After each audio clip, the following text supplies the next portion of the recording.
ஆதியாகமம் நம்முடைய தொடர் தியானத்தின் ஆராய்ச்சி பகுதி. ஆதியாகமத்தில் 50 அதிகாரங்கள் உள்ளன. அதை 2 பிரிவுகளாக பிரிக்கலாம். முதல் பிரிவு அதிகாரம் 1 முதல் 11 வரை. இரண்டாம் பிரிவு அதிகாரம் 12 முதல் 50 வரை.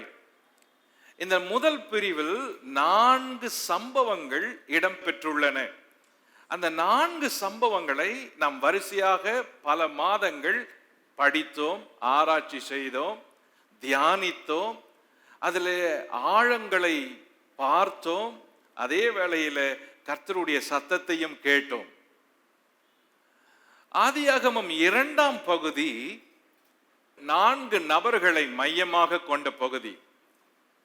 அந்த 4 நபர்கள் எப்படி தேவனோடு கூட சம்பந்தப்பட்டவர்கள் என்பதை தான் நாம் 12ஆம் அதிகாரத்தில் இருந்து படிக்க போகிறோம். எங்கள் முற்பிதாக்களாகிய ஆபிரகாமின், ஈசாக்கின் தேவனே என்று நம்முடைய முற்பிதாக்கள் ஜெபம் பண்ணி இருக்கிறார்கள். நம்முடைய முற்பிதாக்கள் ஆபிரகாமின் தேவன், ஈசாக்கின் தேவன், யாக்கோபின் தேவன் என்று தேவனை இந்த நபர்களுடைய பெயர்களை சொல்லி மக்களுக்கு அறிமுகப்படுத்துகிறார்கள். இந்த நபர்களுடைய பெயர்களை சொல்லி ஒரு மகா பெரிய தேவனோடு பேசுகிறார்கள்.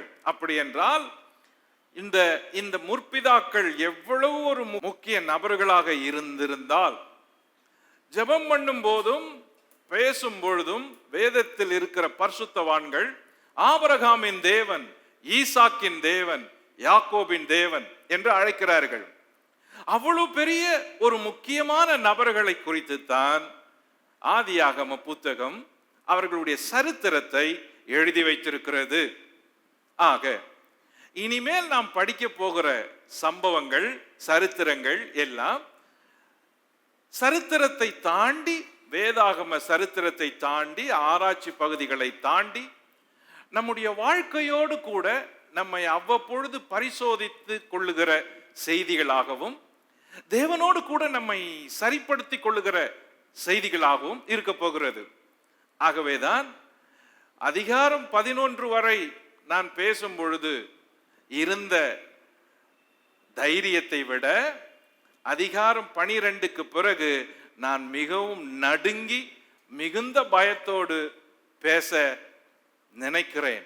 ஏனென்றால் இது ஒவ்வொருவரோடு கூட பேசுகிற பகுதிகள், ஆராய்ச்சி பகுதிகளை தாண்டி நம்முடைய வாழ்க்கைக்கு தேவையான முக்கிய பகுதிகளை நாம் படிப்பதற்காக இந்த புத்தக பகுதிகளை நாம் தெரிந்தெடுத்திருக்கிறோம். ஆக 12ஆம் அதிகார துவக்கத்தில் ஆபிரகாம் என்ற ஒரு நபரை குறித்து 25ஆம் அதிகாரம் வரைக்கும் வாசிக்க போகிறோம். அதோடு கூட அது முடிவது கிடையாது. ஆனால் இந்த 12ஆம் அதிகாரத்தினுடைய தொடர்ச்சி, முன்னுரை 11ஆம் அதிகாரத்தில் இருக்கிறது. நாம் கடந்த வாரங்களிலே பார்த்த ஆதியாகமம் 11ஆம் அதிகாரத்தில் 3 தலைப்புகளில் அந்த அதிகாரத்தை பட்டியலிட்டோம். ஆதியாகமம் 11ஆம் அதிகாரத்தை 3 பகுதிகளாக பிரித்தோம். பகுதி 1 பாபேல் கோபுர நிகழ்ச்சி, அதிகாரம் 11 1 முதல் 9. பகுதி 2 சேமுடைய வம்ச வரலாறு, ஆதியாகமம் 11 10 முதல் 26. 3ஆம் பகுதி தேராகுடைய வம்ச வரலாறு, ஆதியாகமம் 11 27 முதல் 32. ஆக இந்த முதல் 2 பகுதிகளையும் வரிசையாக பார்த்தோம். இந்த 2ஆம் பகுதியான சேமுடைய வம்ச வரலாறு என்ற ஒரு பட்டியலை, 10 பேர் அடங்கின ஒரு வம்ச வரலாறு பட்டியலை நாம் கடந்த வாரம் பார்த்தோம். இந்த வம்ச வரலாறு நமக்கு பழக்கம் இல்லாத வம்ச வரலாறாக இருந்தாலும் அதை ஆராய்ச்சி செய்து படித்தோம். தேராகுடைய வம்ச வரலாறை சொல்லும் பொழுது அது 12ஆம் அதிகாரத்தோடு தொடர்ச்சியாய் வருகிறது பகுதி 2 சேமுடைய வம்ச வரலாறை பார்த்தோம். இந்த சேமுடைய வம்ச வரலாற்றில் நாம் பார்த்து வந்த 10 பேரில் மைய நபர் ஆபிரகாம். ஆபிரகாமை மையமாகத்தான் இந்த சேமுடைய வம்ச வரலாறு வருகிறது. இந்த 10 பேரையும் வேதம் சொல்லுகிற பட்டியலில் அவர்களுடைய வாழ்நாள் எவ்வளவு என்பதையும் பார்த்தோம். ஆக சேம், அர்பக்சாத், சாலா, ஏபேர், பேலேகு, ரெகு, செருகு, நாகோர், தேராகு, ஆபிரகாம். ஆபிரகாமில் துவங்க போகிற சரித்திரம் 10வது நபர். இந்த சேமுடைய வம்ச வரலாற்றை சொல்லும் பொழுது இந்த 10வது நபரான ஆபிரகாமின் சரித்திரத்தை விவரமாக படிப்பதற்கு வேதம் நமக்கு பல செய்திகளை சொல்லி இருக்கிறது. அது மட்டுமல்ல, இந்த 10 பேரை நாம் வரிசையாக பார்த்தோம். இந்த 10 பேரும் அவர்களுடைய வாழ்நாள் எப்படி இருந்தது என்பதை பார்த்தோம். கவனியுங்கள், இந்த 10 பேரை வரிசையாய் படிக்கும் பொழுது இவர்கள் ஒருவருக்கு பின் ஒருவர் வாழ்ந்ததாக நினைப்போம். ஆனால் அப்படி அல்ல. இவர்கள் எல்லாருக்குமே எல்லாரையும் தெரியும். எப்படி? இதற்கு வேறு ஒரு முறையை உங்களுக்கு அறிமுகப்படுத்துகிறேன். கவனியுங்கள். நோவா வாழ்ந்தது 950 வருஷங்கள். நோவாவின் 600வது வயதில் ஜலப்பிரளயம் உண்டானது. நோவா ஜலப்பிரளயத்துக்கு பின்பு 350 வருடம் உயிர் வாழ்ந்தார்.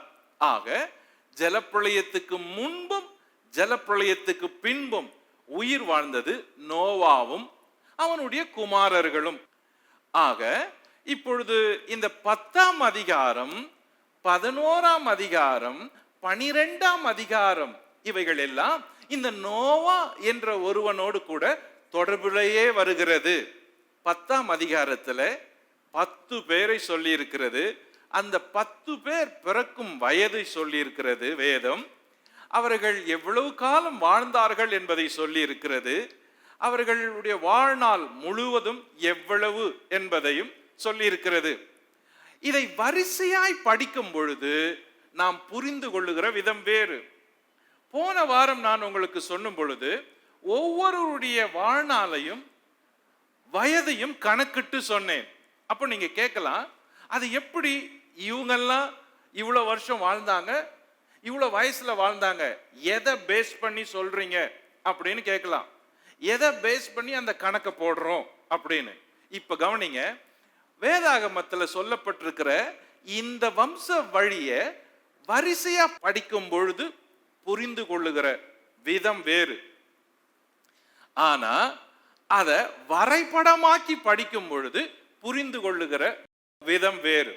இப்போ நான் உங்களுக்கு இதே வரிசையில வேதத்துல இப்படிதான் இருக்குது. இந்த 1 2 3 ஆர்டர்ல சொல்றப்ப அல்லது படிக்கிறப்ப அல்லது கேட்கிறப்ப நம்ம புரிந்து கொள்ளுகிற விதம் வேறு.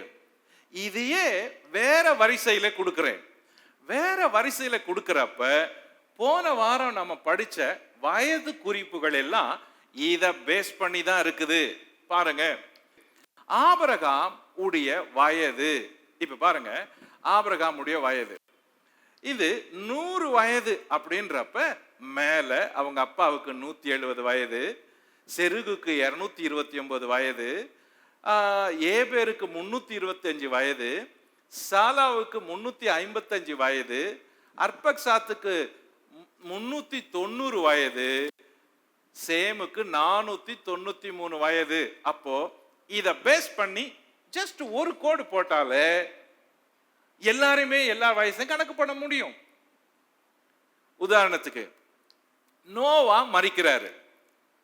நோவா மரிக்கிறப்ப அவர்களுடைய வயது 950. இப்போ நோவா 950 வருஷம் மரிக்கும் பொழுது சேமுடைய வயது 450, அர்பக்சாத் வயது 347, சாலா வயது 312, ஏபர் வயது 282, ரெகு வயது 218. செருகு வயது 186. அப்போ இத கரெக்டா கண்டுபிடிக்க முடியுது.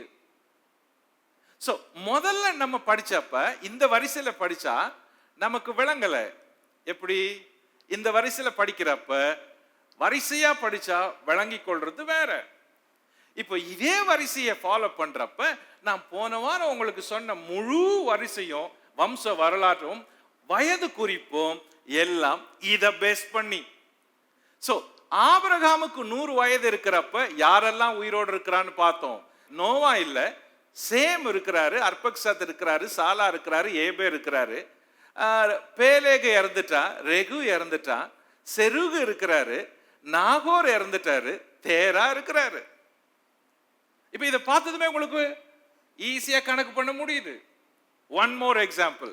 ஆபிரகாமுடைய 175வது வயது அவர் மரிக்கிறாரு. ஆபிரகாம் மொத்தம் வாழ்ந்தது 175. இப்ப பாருங்க, ஆபிரகாம் மரிக்கும் பொழுது ஈசாக்குக்கு வயது 75 மேல. மற்றவங்க யாரும் உயிரோடு இல்லை. தேரா இல்ல, நாகோர் இல்ல, செரகு இல்ல, ரெகு இல்ல, பேலேகு இல்ல. அப்போ ஆபிரகாம் 175 வயதாகும் போது ஏபேர் இருக்கிறான். அப்போ அவனுக்கு வயசு 400. சாலா 430. அர்பக்சாத் மரிச்சிட்டான். ஆனா சேம் இருக்கிறான் 568. ஆபிரகாம் மரிச்ச பிறகு கூட உயிர் வாழ்றவங்க, உயிரோடு இருக்கிறவங்க ஏபேர் இருக்கிறான், சாலா இருக்கிறான், சேம் இருக்கிறான். சோ ஈஸியா புரிஞ்சு போச்சு. இப்போ அதே மாதிரி ஈசாக்கு பிறக்கிறப்ப ஆபிரகாமுக்கு வயது 100. அப்ப ஈசாக்குக்கு ஏபேரை தெரியும், ஈசாக்குக்கு சாலாவை தெரியும், ஈசாக்குக்கு அர்பக்சாத்தை தெரியும், ஈசாக்குக்கு சேம தெரியும். சோ இந்த அடிப்படையில தான் போன வாரம் நாம படிச்ச வயது குறிப்பை பார்த்தோம். எனக்கு நல்லா தெரியும் அது உங்களுக்கு புரிஞ்சிருக்காதுன்னு தெரியும். ஏன்னா too much names, numbers, years. ஆனா ஈஸியா புரிஞ்சுக்கிறதுக்கு இதுதான் ஒரே வழி. ஓகே, இதுக்கு பிறகு நம்ம பார்த்த காரியங்களை கவனிப்போம். அதாவது நோவாவின் வயது 892வது வயதுல ஆபிரகாம் பிறக்கிறாரு. இது எதை பேஸ் பண்ணி சொல்றோம்? இதை பேஸ் பண்ணி தான் சொல்றோம். சோ ஆபிரகாம் இங்க பிறக்கிறப்ப நோவா இருக்கிறார்.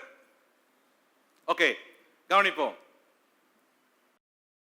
நோவாவின் மொத்த வயதான 950 இந்த 892 கழிச்சா 58 ஆண்டுகள் மீதம் இருக்கிறது.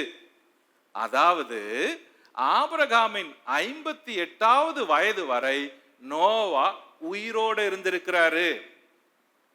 இப்போ ஆபிரகாமுக்கு அப்படிப்பட்ட விசுவாசம் எங்க தெரிஞ்சது? எப்படி அவருக்கு கிடைச்சது? எப்படி அவர் விசுவாசத்தை பிடிச்சாரு? எப்படி தேவனை கண்டுபிடிச்சாரு?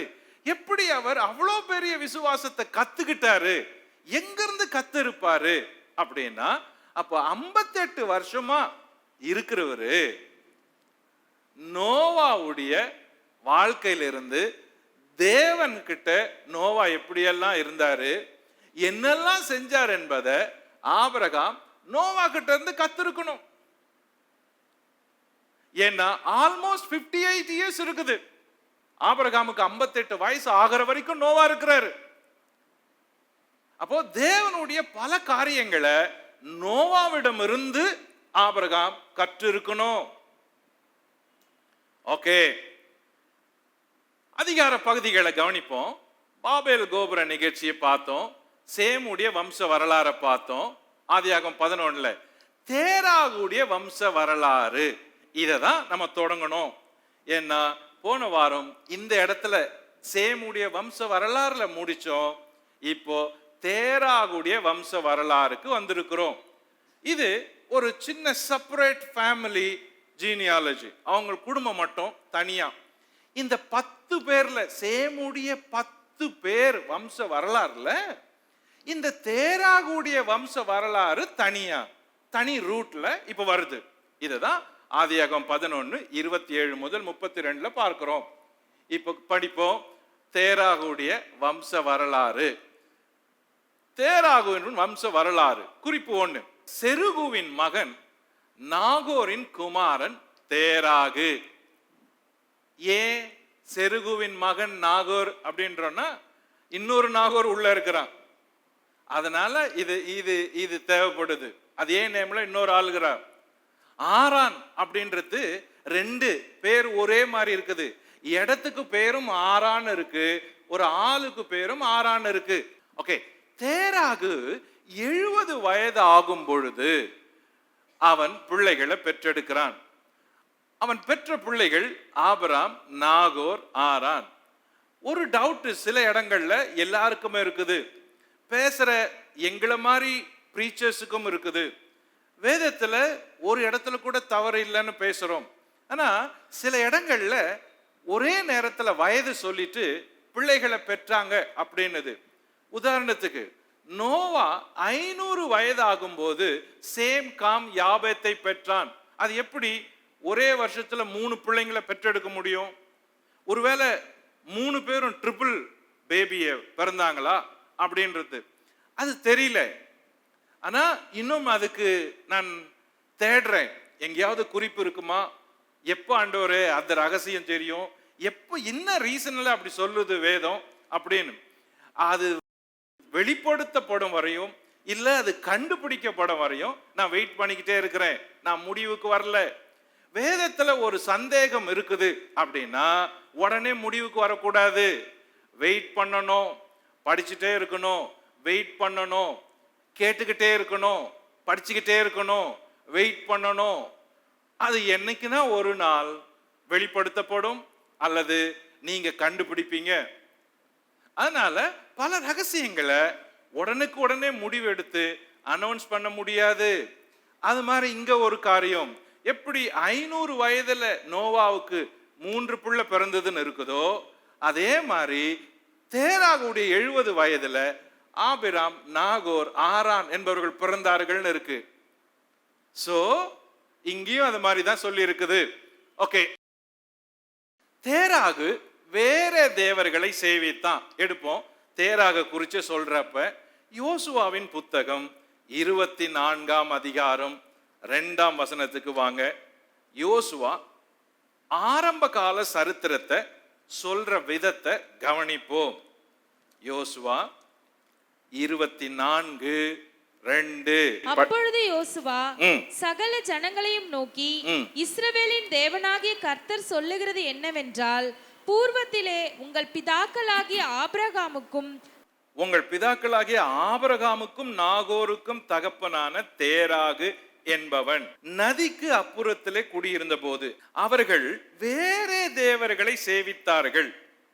நான் நதிக்கு அப்புறத்தில் இருந்த உங்கள் தகப்பனாகிய ஆபிரகாமை அழைத்து கொண்டு வந்து அவனை கானான் தேசம் எங்கும் சஞ்சரிக்க செய்து அவன் சந்ததியை திரட்சியாக்கி அவனுக்கு ஈசாக்கை கொடுத்தேன். இப்போ இந்த இடத்துல கவனிக்க வேண்டிய நபர்கள் 3 பேரு.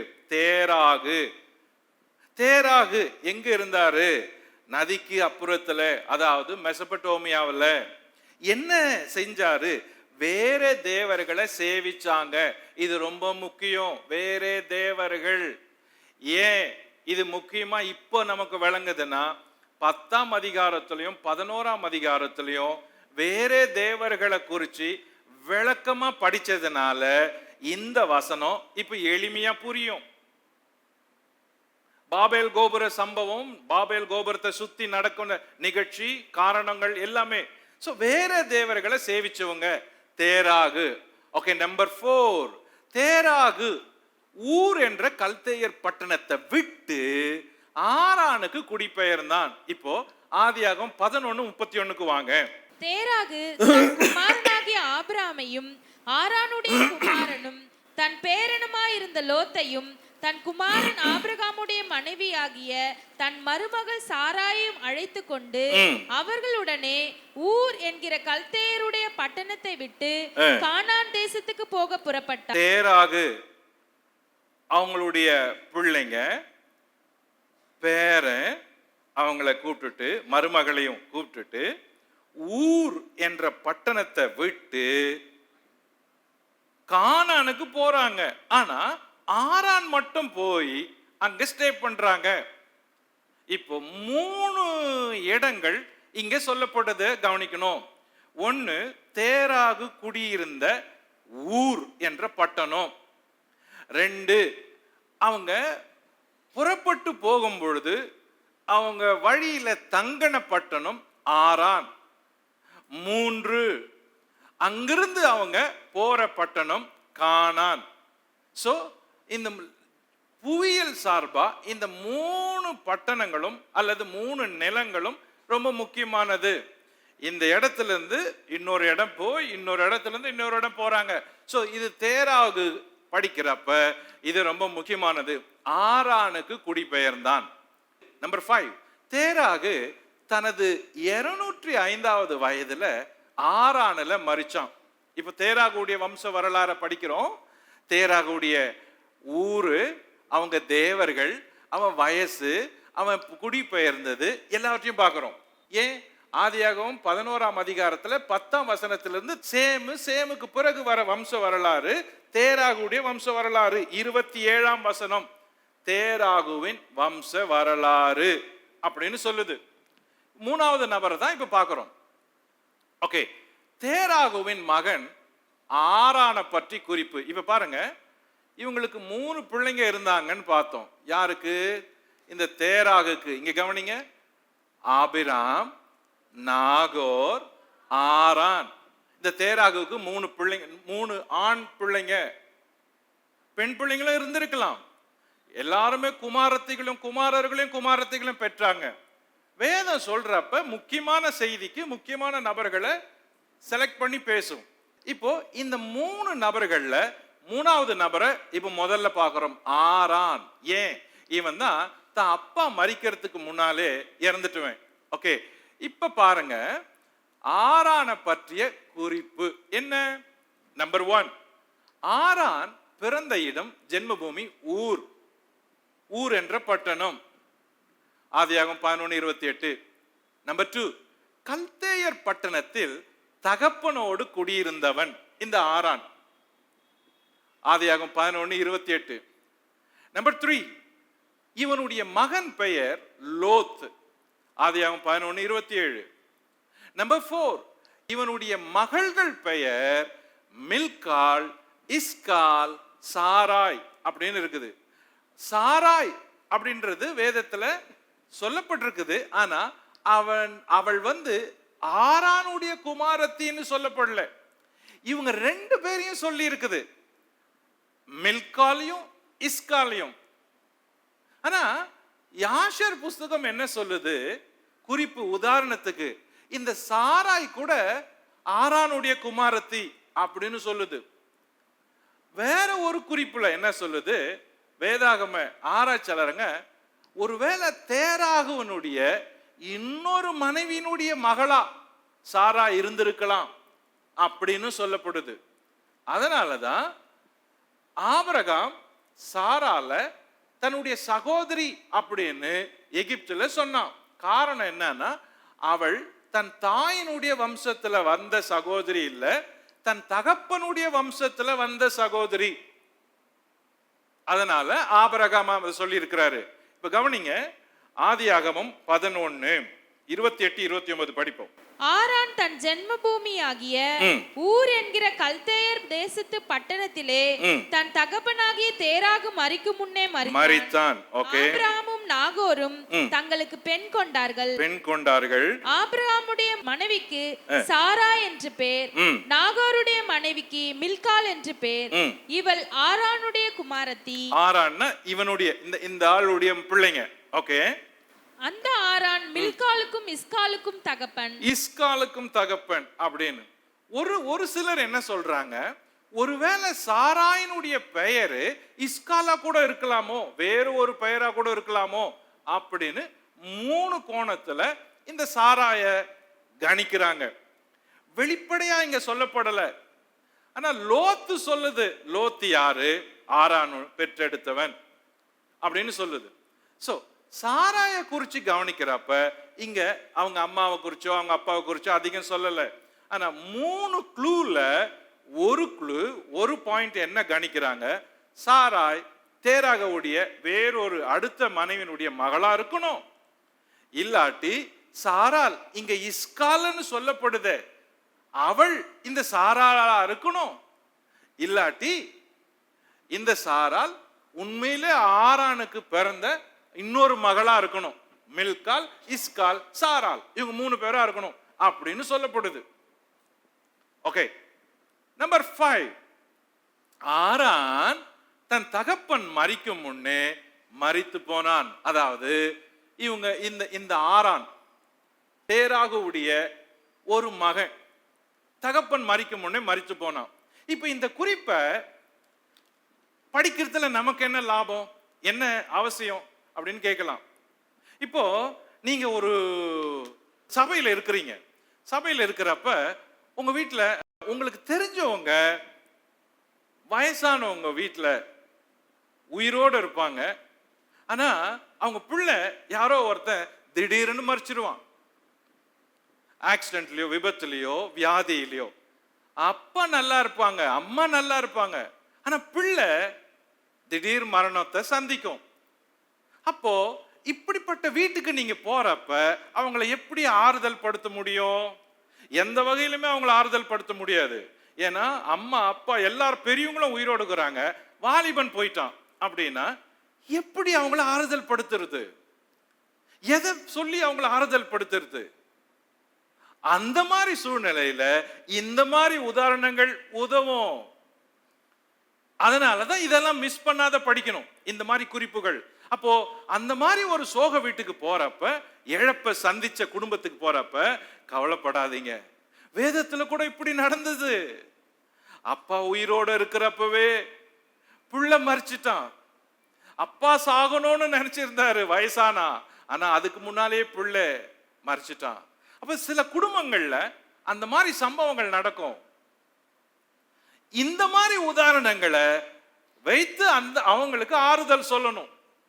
அதுதான் இதை படிக்கிறதுக்கு இந்த மாதிரி சம்பவங்களை கூர்ந்து படிக்கணும். இப்போ இதை படிக்கிறப்ப எந்த நிகழ்ச்சியுமே இதுல தெரியல. தேராக மரிக்கும் முன்னே ஆரான் மரிச்சிட்டான் அப்படின்னு இருக்குது. ஆனா வாழ்க்கைக்கு வரும் பொழுது இன்னைக்கு எத்தனையோ இடங்கள்ல தேராக மரிக்கும் முன்னே ஆரான் மரிக்கிறானே. பிள்ளைங்க, அப்பா, குடும்பத்துல பிறருக்கு சொல்றதுக்கு இது எவ்வளவு முக்கியமா இருக்குது பாருங்க. அப்போ இந்த குறிப்புகள் போக 3வது குறிப்பு, முதல்ல தேராக குறிப்பை பார்த்தோம், 2வது ஆரான பார்த்தோம். இப்போ நம்பர் 3 நாகோர், அந்த ஆளை குறிச்சு பார்க்க போறோம். அவனை பற்றிய குறிப்பு. நாகோர் தேராகுவின் மகன். ஆதியாகமம் 11:27. நம்பர் 2, நாகோர் மில்காலை மணந்தான். ஆதியாகமம் 11:29. இது அப்படி சொல்லி இருக்குது. 11:29 கரெக்டாவே சொல்லி இருக்குது. என்ன? ஆபிராமும் நாகோரும் தங்களுக்குள்ள பெண் கொண்டார்கள். ஆபிரகாமுடைய மனைவிக்கு பேர் சாரால், நாகோருடைய மனைவிக்கு பேர் மில்கால். சோ நாகோர் மில்காலை மணந்தான். நம்பர் 3, நாகோர் மில்காலின் பிள்ளைகள் 8 பேர். இந்த நாகோருக்கும் மில்காலுக்கும் 8 பிள்ளைங்க பிறந்தாங்க. அது இந்த இடத்துல சொல்லப்படல. ஆதியாகமம் 22:20 சொல்லப்படுது. எப்பன்னா ஈசாக்க பலியா ஆபிரகாம் செலுத்த போன பொழுது தேவனை சந்திச்சு ஈசாக்கும் ஆபிரகாமும் திரும்பி வரும் பொழுது அவங்களுக்கு ஒரு நல்ல செய்தி சொல்லப்படுது. அந்த செய்தி சொல்றப்ப இந்த நாகோர் குடும்பத்துல நடந்ததை தான் சொல்றான். அந்த செய்தியை சொல்றவன் இவங்க எங்க இருக்கிறாங்க? மெசபடோமியாவில் இருக்கிறவங்க. ஓகே, இப்போ ஆதியாகமம் 22க்கு வாங்க. இந்த காரியங்கள் நடந்த பின்பு ஒருவன் ஆபிரகாமிடத்துக்கு வந்து, மில்காலும் உன் சகோதரனாகிய நாகோருக்கு பிள்ளைகளை பெற்றால் அவர்கள் யார் என்றால், முதற் பேரான ஊத்ஸ், அவன் தம்பியாகிய பூஸ், ஆராமுக்கு தகப்பனாகிய கேமுவேல், கேசேத், ஆசோ, பில்தாஸ், இத்லாப், பெத்துவேல் என்பவர்கள் பெத்துவேல் ரெபேக்காளை பெற்றான் என்று அறிவித்தான். சோ அங்க இருக்கிற ஒரு வம்ச வரலாறுடைய தொடர்ச்சி இந்த இடத்துல தொடர்ச்சியா வருது. எங்க? ஆதியாகமம் 11ஆம் அதிகாரத்துல எண்டுல தேராகுடைய மகன் நாகோரை குறிச்சு அங்க படிச்சு முடிச்சிட்ட பிறகு அந்த நாகோர் குடும்பத்துல வந்தவங்க வரவங்க பிறந்தவங்க எல்லாரையும் ஆதியாகமம் 22:20 சொல்லப்படுது. வம்ச வரலாறு. ஓகே, இது நாகோர் பற்றிய குறிப்பு. 4 பெத்துவேல் பெற்றெடுத்த பிள்ளைங்க லாபான், ரபேக்கால். ஆதியாகமம் 24:15-29.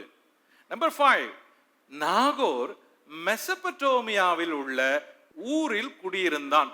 மெசபடோமியாவில் உள்ள ஒரு ஊர்ல குடியிருந்தான். இது ஊரு இது ஊரு, ஐ மீன் நாட் தேராக இருந்த ஊர். அந்த ஊர் பேர் ஊர் யூஆர். இது town or village or place. அப்படி மெசபடோமியாவில் ஒரு இடத்துல குடியிருந்தான். ஆதியாகமம் 24:10. ஓகே, நம்பர் 6 இந்த ரபேக்கால் ஈசாக்கை மணக்கிறாள். பிறகு பின்னாடி படிப்போம், இதை குறித்து விளக்கமா படிப்போம். இப்போ 4வது நபர் ஆபிரகாம். நம்ம பார்த்த வரிசையா வந்தோம். நம்ம குறிப்புகளை பார்க்கிறப்ப தேராகுடைய வம்ச வரலாறு அப்படின்னு ஆதியாகமம் 11ஆம் அதிகாரத்துல 27ஆம் வசனத்துல வாசிக்கிறோம். தேராகுடைய வம்ச வரலாறை படிக்கிறப்ப தேராகு, ஆரான், நாகோர் இந்த 3 பேரையும் பார்த்துட்டு அவங்க 3 பேருடைய வாழ்க்கைய குறிப்பை பார்த்துட்டு அடுத்த 4வது நபர் ஆபிரகாம், மிக முக்கியமான நபர். அவனை குறிச்சுதான் விளக்கமா இப்ப படிக்க போறோம். இப்போ 12ஆம் அதிகாரம் இந்த 4வது நபரை குறிச்சுதான் பேச துவங்குது. ஓகே, நம்பர் 1 ஆபிரகாமை பற்றிய குறிப்பு. ஆபிரகாமுடைய இயற்பெயர் ஆபிராம். பொருள் உயர்த்தப்பட்ட தந்தை. My father is exalted. இவனுடைய இயற்பெயர் ஆபிராம். தேவன் இவனுக்கு பெயர் மாற்றியது ஆபிரகாம். பொருள் திரள் கூட்டத்தின் தந்தை, ஃபாதர் ஆஃப் மல்டிடியூட். ஆக அவனுடைய இயற்பெயர் ஒன்று, தேவன் அவனுக்கு கொடுத்த மறுபெயர் ஒன்று. நம்பர் 1 ஆபிரகாமை பற்றிய குறிப்பு. ஆபிரகாமின் தந்தை தேராகு. ஆதி 11:27. நம்பர் 2 ஆபிரகாமினுடைய உடன் பிறந்தோர் 2 பேர், நாகோர், ஆரான். ஆதியாகமம் 11:27. நம்பர் 3 ஆரானின் பிள்ளைகள் லோத், மில்கால், இஸ்கால், சாராய். நம்பர் 4 ஆபிராமும் நாகோரும் ஆரானுக்கு பிறந்த மகன்களை மணக்கின்றனர், திருமணம் முடிக்கிறாங்க. ஆதி 11:29. ஆபிரகாமின் மனைவி ஆத்தரைஸ்ட் வைஃப். ஆபிரகாமின் மனைவி சாரால். இதுக்கு பிறகு 2 பேர் வராங்க, ஆகாரும் கேத்துராலும். அதனால அவருக்கு இந்த 3 பேரும் இருந்தாலும் அங்கீகரிக்கப்பட்ட நபர் சாரால். ஓகே, குறிப்பு 6 ஆபிரகாமின் பிள்ளைகள் ஈசாக்கு, authorised son, promised son, God given son ஈசாக்கு. மீதி இஸ்மவேலும் கேத்துரால் பெற்றெடுத்த பிள்ளைகளும் பலர் இருக்கிறாங்க. இதுல இந்த ஈசாக்கு என்பவன் வாக்குதத்தத்தின் மகனாக வருகிறான். அவன் யூதருக்கு வரிசையிலே வருகிறான். அவன் வரிசையிலே மீட்பரும் மேசியாவுமான இயேசு வருகிறார். மீதி 2 பேரும் அரபியர்களுடைய வம்சங்களா மாறிடுறாங்க. இஸ்மவேலு, கேத்துரால் பெற்ற பிள்ளைகள் எல்லாருமே அரபியர்களுடைய வம்ச வழிக்கு தகப்பனா மாறிடுறாங்க. ஓகே, நம்பர் 7, வாக்குதத்தத்தின் பிள்ளை ஈசாக்கு. நம்பர் 8, கவனிங்க, ஆபிரகாம் ஈசாக்குக்கு வழியே யூதர்களுக்கு தந்தையா இருக்கிறான். யாரு? Father Abraham. நம்பர் 9, ஆபிரகாம் இஸ்மவேல் வழியே அரபியர்களுக்கு தந்தையா இருக்கிறாரு. நம்பர் 10, ஆபிரகாம் இயேசு கிறிஸ்துவின் வழியே விசுவாசிகளுக்கு தந்தையா இருக்கிறாரு. அப்ப இவர் எவ்வளவு முக்கிய நபர் அப்படின்றத பாருங்க. எல்லாருக்குமே ஒரு ஃபாதர். ஆபிரகாம் ஈசாக்கு வழியே யூதர்களுக்கு ஆபிரகாம் தகப்பன். ஆபிரகாம் இஸ்மவேல் வழியே வரப்ப அரபியர்களுக்கு எல்லாம் தகப்பன். ஆபிரகாம் இயேசு கிறிஸ்துவின் வழியே வரப்ப விசுவாசிகளின் தகப்பன் ஆபிரகாம் அப்படின்னு அழைக்கப்படுறாரு. புதிய ஏற்பாடு துவங்கும் பொழுது மத்தேயு 1:1 புத்தகம் இப்படி தொடங்குது. எப்படி? ஆபிரகாமின் குமாரனாகிய தாவீதின் குமாரனாகிய இயேசு கிறிஸ்துவின் வம்ச வரலாறு. அதான் புதிய ஏற்பாடு, அப்படிதான் தொடங்குது. அப்போ ஆபிரகாம் இயேசுவின் மூலம் வருகிற எல்லாருக்கும், விசுவாசிகள் எல்லாருக்கும் தகப்பன். ஓகே, இவ்வளவு முக்கியமான நபரா இருக்கிறதுனால இவரை குறிச்சு அதிகமான பாடங்களை படிக்க வேண்டியது இருக்குது, தெரிந்து கொள்ள வேண்டி இருக்குது. வேதமும் அவரை குறிச்சு அதிகமான செய்திகளை சொல்லுது. ஓகே, இப்போ ஆபிரகாம் வாழ்ந்த 3 இடங்கள். நம்பர் 1 கல்தேயர் பட்டணம். நம்பர் 2 ஆரான். நம்பர் 3 கானான். இந்த 3 பட்டணங்களையும் ஆபிரகாம் குடியிருந்தாரு. எங்க? இதுல பாருங்க, இதுல பெரிய பார்டர் எல்லாம் இருக்குது பாருங்க. இது எல்லாமே மெசபடோமியா பகுதிகள். இங்க ஒரே ஒரு இடத்துல ஊர் இருக்குது. இங்கிருந்து ஆரான், இங்கிருந்து கானான். சோ இந்த ஏரியா முழுவதும் மெசபடோமியா.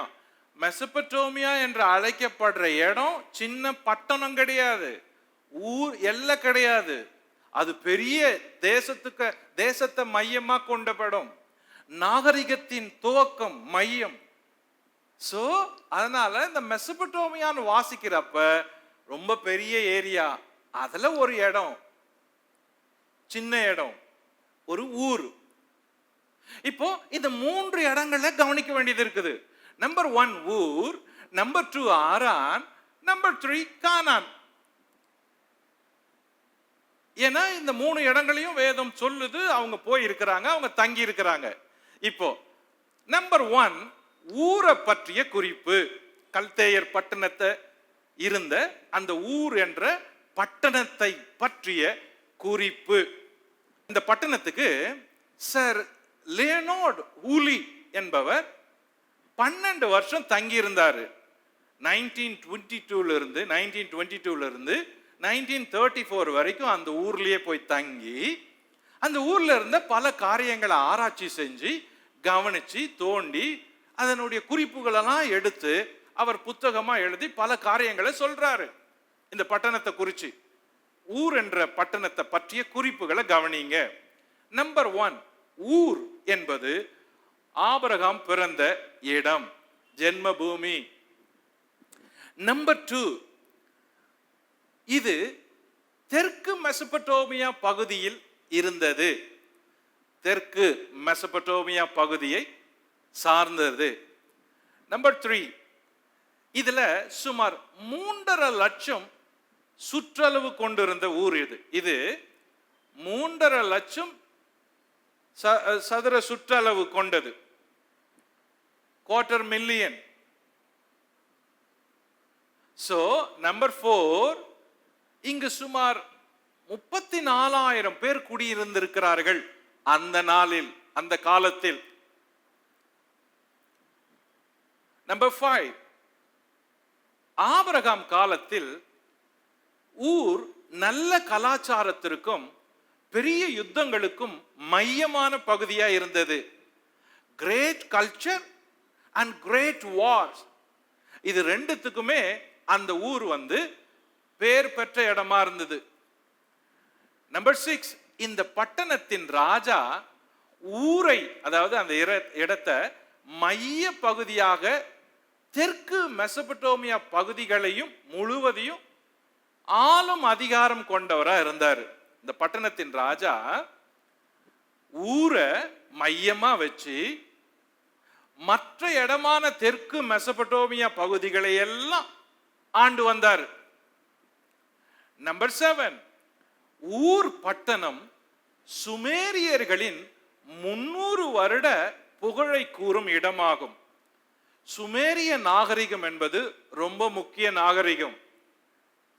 அந்த சுமேரிய நாகரிகங்களின இந்த ஊர் என்பது 300 வருஷ ஹிஸ்டரிய உள்ள வச்சிருக்குது.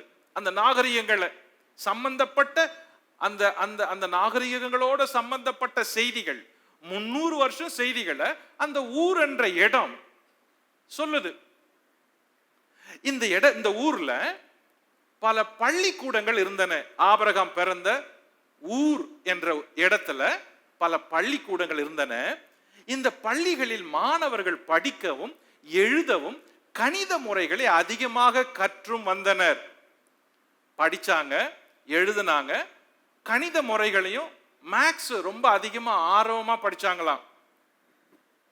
நம்பர் 9, இந்த பள்ளிகளில் தான் சுமேரியரின் ஆப்பு வடிவ எழுத்துக்கள், சுமேரியனுடைய யூனிஃபார்ம் ஆப்பு வடிவ எழுத்துக்கள், அந்த எழுத்துக்களை இந்த பள்ளிகளிலே கற்றுக் கொடுத்தாங்களாம். சோ அந்த யூனிஃபார்ம்ன்ற அந்த ஆப்பு வடிவ எழுத்து முறைகள் இந்த ஊர் என்ற இடத்துல இருந்த பள்ளிக்கூடத்துல மாணவர்களுக்கு கற்றுக் கொடுத்திருக்கிறாங்க.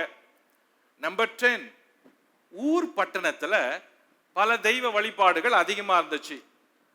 அதாவது பல தெய்வ கோயில்கள், ஓரின மக்களின் தெய்வங்கள், இறந்தவர்களை புதைக்கப்பட்ட கட்டிடத்தை புகழும் வழிபாடுகள், இறந்தவர்களுக்காக நினைவு சின்னங்களை உண்டாக்கி அதை வழிபடும் முறைகள், இதெல்லாம் அந்த ஊர்ல செஞ்சிருந்தாங்க.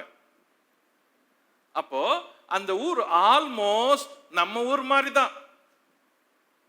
நம்ம ஊர்ல இன்னைக்கு என்னெல்லாம் செய்யறாங்களோ அதெல்லாம் அதிகமாவே அந்த ஊர்ல செஞ்சிருக்கிறாங்க. எந்த மாற்றமும் இல்லை, ஆனா ரொம்ப ஸ்ட்ராங்கா செஞ்சிருக்கிறாங்க. ஓகே, அப்ப ஊரை பற்றின இந்த குறிப்புகள்ல 11வது குறிப்பு, இந்த பட்டணத்துல சந்திர வணக்கம் இருந்தது. மூன் காட் வொர்ஷிப் பண்ணிட்டு இருக்கிறாங்க. அந்த தெய்வத்துக்கு, அந்த மூன் காடுக்கு நன்னா என்று பெயர். இந்த தெய்வங்களுக்கு பல கோபுர ஆலயங்கள் கட்டப்பட்டது. அவைகள் ஜிக்ராத் என்றும் பிரமிடுகள் என்றும் அழைக்கப்படுது. அப்போ இந்த மூன் காட் அப்படின்றது ஆரம்பத்துல பாபிலோன்ல இருந்துருச்சு. அப்புறம் மெசபடோமியாவில் சுற்றளவுல இந்த சந்திர வணக்கம், மூன் காட் தொழுக வளர்ந்துச்சு. அதுக்கப்புறம் இது அரேபியர்களால வழிபாட்டு முறையா ஆக்கப்பட்டது. அதுக்கு பிறகு அது இஸ்லாமியர்களுடைய வழிபாடா மாறிடுச்சு. அதனால தான் இன்னைக்கும் இஸ்லாமியர்கள் நிலாவை மையமா கொண்டு இருக்கிறாங்க, நிலாவுடைய பிறைய மையமா வைத்திருக்கிறாங்க. காரணம் என்ன? நன்னா ஆபிரகாமுடைய நாட்கள்ல அதிகமா இருந்தது இந்த நன்னான்ற நிலா தெய்வம் வழிபாடு, மூன்காடு. இப்போ நமக்கு அந்த ரூட்டை தேடிக்கிட்டு போறப்ப தெரியுது. அதனாலதான் இன்றைய அரபிய நாடுகள்ல இருக்கிற எல்லாருமே நிலாவை மையமா வச்சிருக்கிறாங்க தங்கள் தொழுகைக்கு. ஓகே, நம்பர் 12, ஆபிரகாமுடைய தகப்பன் தேராகு இப்படிப்பட்ட தெய்வங்களை வழிபட்டவராக இருந்தார். தேராகு இப்படிப்பட்ட தெய்வங்களை வழிபடுறார் இருந்தாருன்னு யோசுவா 24:2 வாசிக்கிறோம். ஓகே, இந்த குறிப்புகள் எல்லாமே ஊரை குறிச்சி சொல்லப்பட்டிருக்கிற குறிப்புகள். நம்பர் 13, இந்த தெய்வ வழிபாட்டுக்கு அடையாளமாகவே தேராகு தன் மகன் ஆபிராம் என பெயரிட்டு உள்ளான். கவனிங்க, 13வது குறிப்பு. இந்த 3 தெய்வ வழிபாட்டுக்கு அடையாளமா தேராகு தான் மகன் இருக்கிறானே ஆபிராம், அவனுக்கு அப்படி ஒரு பெயரை வச்சானா. அந்த ஆபிராம் என்பதின் பொருள் உயர்ந்த இடங்களின் தந்தை. சி, உயர்ந்த இடங்களின் தந்தை, மூன் உயர்ந்த இடத்துல இருக்குது, அதை மீன் பண்ணும்படி father of high place or exalted father, அதை பொருள்படும்படி வைக்கிறாரு. பின் நாட்களில் தேவன் ஆபிராமை ஆபிரகாம் என்று பெயர் மாத்துறாரு. ஏன்? நீ அந்த ஐடென்டிபிகேஷன் உனக்கு வேண்டாம், நான் உனக்கு வேற ஒரு அடையாளத்தை கொடுக்கிறேன்னு ஒரே ஒரு பெயரை ஒரு எழுத்திலே மாத்துறாரு. ஈப்ரூல சேஞ்ச் ஒன் வேர்ட் தான், ஆபிராம் ஆபிரகாம். தமிழ்ல கொஞ்சம் எக்ஸ்ட்ரா இருக்குது, ஈப்ரூல அப்படி வரல, ஒரே ஒரு வேர்டு தான் மாறுது. ஆபிராமுக்கும் ஆபிரகாமுக்கும் ஒரு எழுத்துல, ஆனா பொருள் பெரிய பொருள், பெரிய மாற்றம். ஓகே, 14. தேராகும் ஆபிரகாம் வாழ்ந்த நாட்கள் இந்த பட்டணத்தில் பொற்காலம் என்று அழைக்கப்பட்டது. அவ்வளோ ஒரு நல்ல ஊரு, நல்ல காலம், நல்ல கல்ச்சர், மக்கள் செழிப்பா இருந்தாங்க, பொற்காலம் அப்படின்னு அழைக்கப்படுது. அந்த சீசன்ல போய் காட் சொல்றாரு, நீ இந்த தேசத்தையும் இந்த பட்டணத்தையும் உன் குடும்பத்தையும் விட்டு நான் காட்டுற இடத்துக்கு போ அப்படின்றாரு. இப்படிப்பட்ட சூழல் நிரம்பின ஒரு இடத்துல நீ கிளம்பு, நான் ஒரு இடம் காட்டுறேன் அப்படின்னு. அப்போ ஊர்ல இருக்கிறப்பவே பேசி இருக்கிறாரு. ஊர்ல இருக்கிறப்பவே கவனிங்க, ஆபிரகாமுக்கும் அவங்க ஃபாதருக்கும் ஒரு இடத்துல கொஞ்சம் கஷ்டமான சூழல் வந்துச்சாம். என்ன அப்படின்னா, தேராகு பல தெய்வ வழிபாடுகளை செய்யறவரு, விக்கிரகங்களை வழிபடுறவரு. அப்படி இருக்கிறப்ப தேராகு இந்த நிம்ரோத்துடைய வழிபாட்டை விரும்பி செஞ்சவராம். நிம்ரோத்துடைய அரண்மனைக்கு ரொம்ப க்ளோஸ் ஆனவராம், அவனோடு கூட நேரடி தொடர்புல கூட இருந்தவராம் அப்படின்னு சொல்லப்படுது தேராகு. ஆனால் ஆபிரகாம் சின்ன வயசு இருக்கிறப்பவே நோவா குடும்பத்தோட தொடர்புல இருந்தவராம். அதனால ரொம்ப வருஷம் நோவா கூடவே இருந்துட்டு ஒரு குறிப்பு சொல்லுது. இதெல்லாம் குறிப்பு, பைபிள்ல இல்லாதது நான் சொல்றது இல்லை, ஆனா வெளியே இருந்து குறிப்புகளை தேடி உதாரணமா சொல்றேன், உபதேசமா இல்லை. வெளியே போயிட்டு இல்ல என் செய்தியை தொலைக்காட்சியிலையோ யூடியூப்லயோ கேட்கிறவங்க, ஆண்ட்ரூ தேவ் பாஸ்டர் பைபிள்ல இல்லாததெல்லாம் சொல்றாரு அப்படின்னு சொல்றாதீங்க, அது தவறு. நான் அப்படி சொல்லல, என்னை கவனிச்சு கேளுங்க, நான் எதை சொல்றேன், எதுக்காக சொல்றேன், ஏன் சொல்றேன்னு. இது உதாரணம், வெளியே சொல்ற சம்பவங்கள், புக்குகள்ல இருந்து சொல்லப்படுற உதாரணங்கள். தேராக என்ன பண்றாரா, அவங்க வீட்டில் பெரிய பெரிய சிலைகள் 12 செஞ்சு அந்த 12 சிலைகளை மாசத்துக்கு ஒவ்வொரு சிலையா பூஜை செய்வாராம். அப்படி பூஜை செய்யறப்ப ஒவ்வொரு மாசமும் ஒரு சிலை, அது ரொம்ப உயர்வா இருக்கும். மற்ற சிலைகள்லாம் ரூமுக்குள்ள நிறைய சிலைங்க இருக்குமா, சின்ன சின்ன சிலைங்க, வேற வேற சிலைங்க, பெரிய பெரிய உருவத்துல, சின்ன சின்ன சொரூபத்துல, வகை வகையா இருக்குமா. அந்த அறை முழுசுமே சிலைகளால நிரம்பி இருக்கும். அது இல்லாத அவர் செஞ்சு விற்கிறவரா கூட இருந்தாராம். சோ அப்படி இருக்கிறப்ப 37 வருஷமா ஆபிரகாம் நோவா கிட்ட தொடர்புல இருந்தாராம். அவங்க தொடர்புல இருந்துட்டு இவங்க வீட்டுக்கு வந்து பார்த்தா, ஆபிரகாம் வீட்டுக்கு வராரு. அப்ப வீட்டுக்கு வந்து பார்த்தா அவங்க அப்பா பெரிய பெரிய சிலைகள், சின்ன சின்ன சிலைகள் இதெல்லாம் வச்சுட்டு மாசத்துக்கு ஒரு பெரிய சிலை பூஜை செய்வாராம். அடுத்த மாசம் இன்னொரு பெரிய சிலை. இப்படி இதை பார்க்கிறாராம். ஒரு நாள் அவங்க அப்பா வீட்டில் இல்லை. அப்போ அவங்க அம்மா கிட்ட கேட்டாரா, இதெல்லாம் என்ன அப்படின்னு. அதெல்லாம் உங்க அப்பாவுடைய தெய்வங்கள் அப்படின்னாராம். உடனே ஆபிரகாம் என்ன சொன்னாரு, அப்பா வரட்டும்னு காத்திருந்தாரு. அப்பா வந்தாரு. அப்பா இதெல்லாம் என்னப்பா அப்படின்னு கேட்டார். இதெல்லாம் நம்ம உண்டாக்கின தெய்வம், நம்ம வணங்குற தெய்வங்கள் அப்படின்னாராம். ஓ அப்படியா, அப்படின்னா நான் என்ன செய்யணும், நீயும் இதை வணங்கணும் அப்படின்னாராம். அப்போ இவர் போய் அவங்க அம்மா கிட்ட, அம்மா நான் அப்பா வணங்குற தெய்வங்களை வணங்கலாம் இருக்கிறேன், நீ நல்லா சுவையா சாப்பாடு செஞ்சு கொடு அப்படின்னு சொல்லி நல்ல சுவையா சாப்பாடு செஞ்சு போய் அந்த தெய்வத்துக்கு முன்னால படைப்பாராம். படைச்சா அவர் சொல்லுவாராம், நீ சாப்பிடு, எங்க அம்மா உனக்கு எவ்வளோ டேஸ்டா செஞ்சிருக்கிறாங்க, நீ சாப்பிடு, எங்க அப்பா இவ்வளவு நாள் உங்ககிட்ட பேசினாரு இல்ல, நீ ஏன் பேசவே மாட்ற, சாப்பிடுனாரா. அது சாப்பிடவே இல்லையா.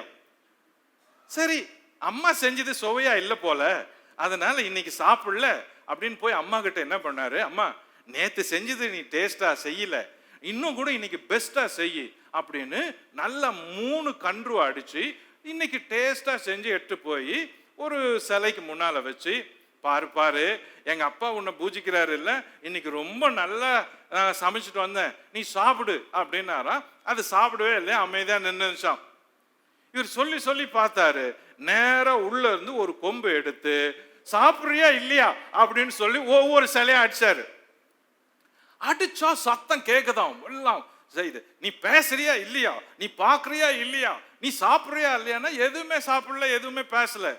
கடைசியா என்ன பண்ணாரு, 12 பெருசா இருந்த உருவ சிலைகளை 11 அடிச்சிட்டு ஒரே ஒரு சிலை கிட்ட அடிக்காத இந்த கொம்பை அது கிட்ட கொடுத்துட்டு வரு. அப்பா வெளியே சத்தம் கேட்டு உள்ள வராரு. என்னடா இது, பா அம்மா சமைச்சு கொடுத்தாங்க, இந்த சமையல் எட்டு இங்க வச்சேன், அதனால இந்த சமையலை சாப்பிடுறதுக்கு எல்லாரும் போட்டி போட்டாங்க, அதனால பெரிய தெய்வம் இவர் என்ன பண்ணாரு, கையில இருக்கிற கொம்பை வச்சு எல்லாரையும் அடிச்சிட்டாரு அப்படின்னாரு. அப்ப அவங்க அப்பா சொன்னாராம், டேய் அது எப்படிடா அடிக்கும், நான் இவ்வளவு வருஷமா பார்த்துன்னுக்கிறேன், அது பேசந்தே கிடையாது, அது பார்த்ததே கிடையாது, அது சாப்பிட்டதே கிடையாது, நீ என்கிட்ட பொய் சொல்றியா அப்படின்னு. அப்ப ஆபிரகாம் சொன்னாரா, இவ்வளோ வருஷம் நீங்க அதுக்கு பார்த்து இருக்கிறீங்க, ஒரு நாள் கூட அது உங்களை பார்க்கல, ஒரு நாள் கூட பேசல, ஒரு நாள் கூட சாப்பிடல, அது அசைவும் இல்லையே, அது எப்படி உங்களை படைச்ச தெய்வம் ஆயிடும் அப்படின்னு ஆபிரகாம் கேட்டுக்கிறாரு. இது தேராகுக்கு பெரிய கொஸ்டின். ஆமா இல்ல, நம்ம பையன் கேட்கறது சரியில்லை அப்படின்னு தேராகுடைய மனசுல ஒரு பெரிய மாற்றத்தை கொண்டு வந்துச்சோம். இந்த சீசன்ல தேவன் தேராகு ஆபிரகாம் எல்லாரும் இருக்கிறப்ப ஆபிரகாமுக்கு நீ இந்த ஊர்ல இருந்து கிளம்பி நீ கானானுக்கு போனோன்றாரு. கவனிக்கணும், ஆதியாகமம் 12ஆம் அதிகாரத்துல டைரக்டா வரப்ப, தமிழ் வேதத்துல டைரக்டா வரப்ப தேவன் ஆபிரகாமை நோக்கி அப்படின்னு இருக்குது. வாசிப்போம் பாருங்க. கர்த்தர் ஆபிராமை நோக்கி, நீ உன் தேசத்தையும் உன் இனத்தையும் உன் தகப்பனுடைய வீட்டையும் விட்டு புறப்பட்டு நான் உனக்கு காண்பிக்கும் தேசத்துக்கு போ. லிசன், இன்னும் நம்ம உள்ள போல பேக்ரவுண்டே பார்க்கிறோம். இந்த 12ஆம் அதிகாரம் துவக்கம் எப்படி இருக்குன்னா, எடுத்ததுமே ஆபிரகாமை பார்த்து பேசுற மாதிரி தேவன் சொல்ற மாதிரி இருக்குது. ஆங்கில வேதத்துல அப்படி இல்லை. இங்கிலீஷ் பைபிள் வரப்ப தேவன் ஏற்கனவே ஒரு தடவை சொன்ன மாதிரியும் 2வது தடவை சொன்ன மாதிரியும் ஆங்கில பைபிள்ல வரும். ஏற்கனவே சொன்ன மாதிரி, அப்புறம் 2வது தடவை சொன்ன மாதிரி.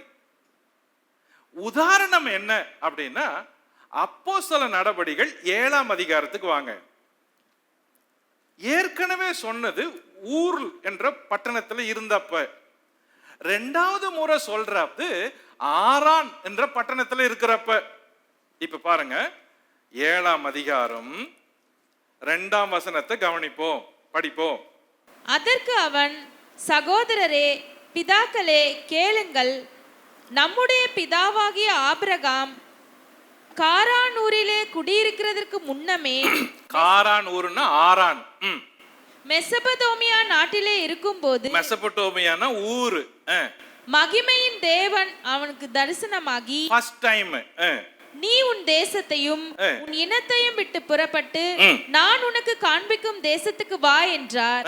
அப்பொழுது அவன் கல்தேயர் தேசத்தை விட்டு புறப்பட்டு, கல்தேயர் ஊர் பட்டணம் இருந்த இடம், அந்த ஊர்ல இருக்கிறப்ப முதல் முறைய தேவன் பேசுறாரு. கல்தேயர் தேசத்தை விட்டு புறப்பட்டு காரானூரிலே வாசம் பண்ணினான். அவனுடைய தகப்பன் மரித்த பின்பு எங்க மரிக்கிறாரு? ஆரான்ல மரிக்கிறாரு. மரித்த பிறகு அவ்விடத்தை விட்டு நீங்கள் இப்பொழுது குடியிருக்கிற இத்தேசத்திற்கு அவனை அழைத்து கொண்டு வந்து, அப்போ அங்கிருந்து கானானுக்கு வராரு. சோ 2 தடவை ஆபிரகாமுக்கு தேவன் பேசினதா சொல்லப்படுது. முதல் முறை ஊர் என்ற கல்தேயர் பட்டணத்துல இருக்கிறப்பவே தேவன் சொல்றாராம், நீ இங்கிருந்து கிளம்பு, நான் காட்டுற ஊருக்கு வா, நான் காட்டுற தேசத்துக்கு போகணும். இவங்க அங்கிருந்து கிளம்பி ஆரானுக்கு போறாங்க, அங்கேயே தங்கிடுறாங்க. அங்கேயே அவங்க ஆபிரகாமுடைய அப்பா மரிக்கிறாரு. மறுபடியும் தேவன் அங்கிருந்து சொல்றாரு, நீ வா, நான் உனக்கு காட்டுற தேசத்துக்கு போகணும். அந்த சொல்றாரு பாருங்க, அதுதான் 2வது முறையா சொல்றதுதான்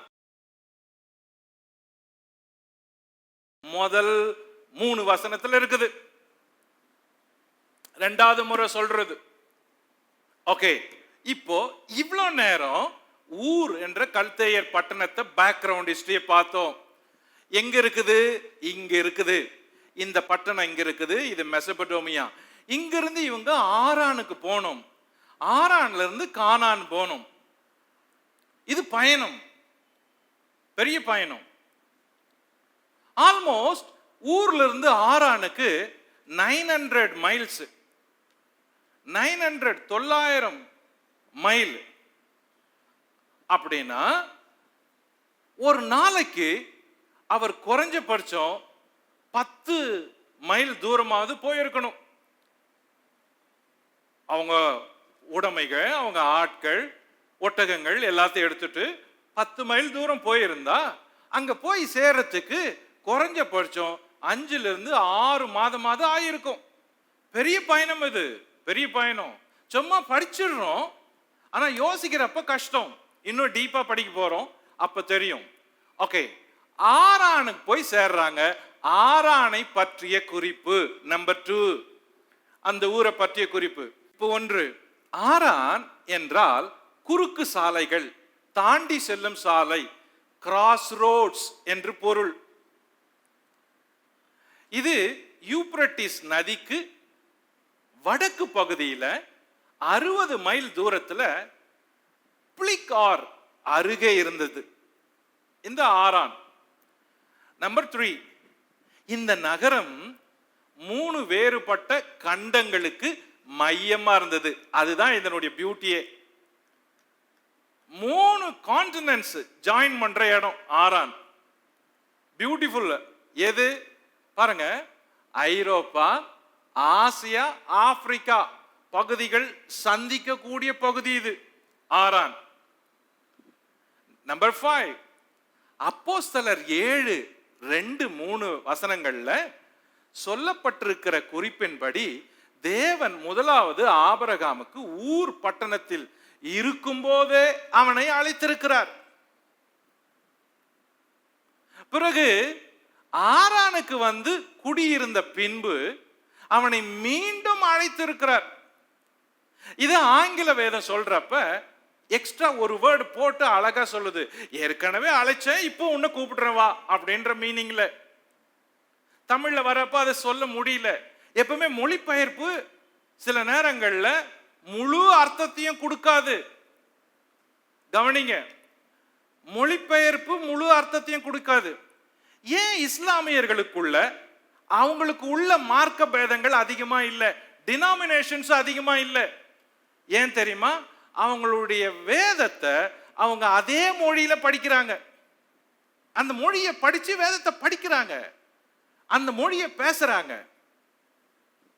எல்லாருமே காமன் பீப்புள் கூட ஒரு நாளைக்கு 5 முறை தொழுறப்ப கூட அவங்க அந்த மொழியில தான் தொழுறாங்க, லோக்கல் மொழியில இல்ல. ஆனா கிறிஸ்தவங்களுக்குள்ள என்ன பிரச்சனைன்னா, Too much denominations, too much divisions. Preachingல division, doctrinesல division, denominationல division. ஏன்னா இங்க படிக்கிறப்ப ஒரிஜினல் புக்க எல்லாரும் படிச்சிருந்தா அது வந்திருக்காது. டிரான்ஸ்லேட்டட் புக்கை படிச்சதுனால இங்கிலீஷ் படிச்சவங்க இங்கிலீஷ் மீனிங்ல அண்டர்ஸ்டாண்ட் பண்ணிக்கிறாங்க, தமிழ் படிச்சவங்க தமிழ் மீனிங்ல அண்டர்ஸ்டாண்ட் பண்ணிக்கிறாங்க. அதனால பெரும்பான்மையான கருத்துக்கள் அவங்க சொந்த வடிவிலிருந்தே எடுக்கப்படுது. முக்கிய கருத்துக்கள் மிஸ் பண்ணப்படுது மொழிபெயர்ப்புல.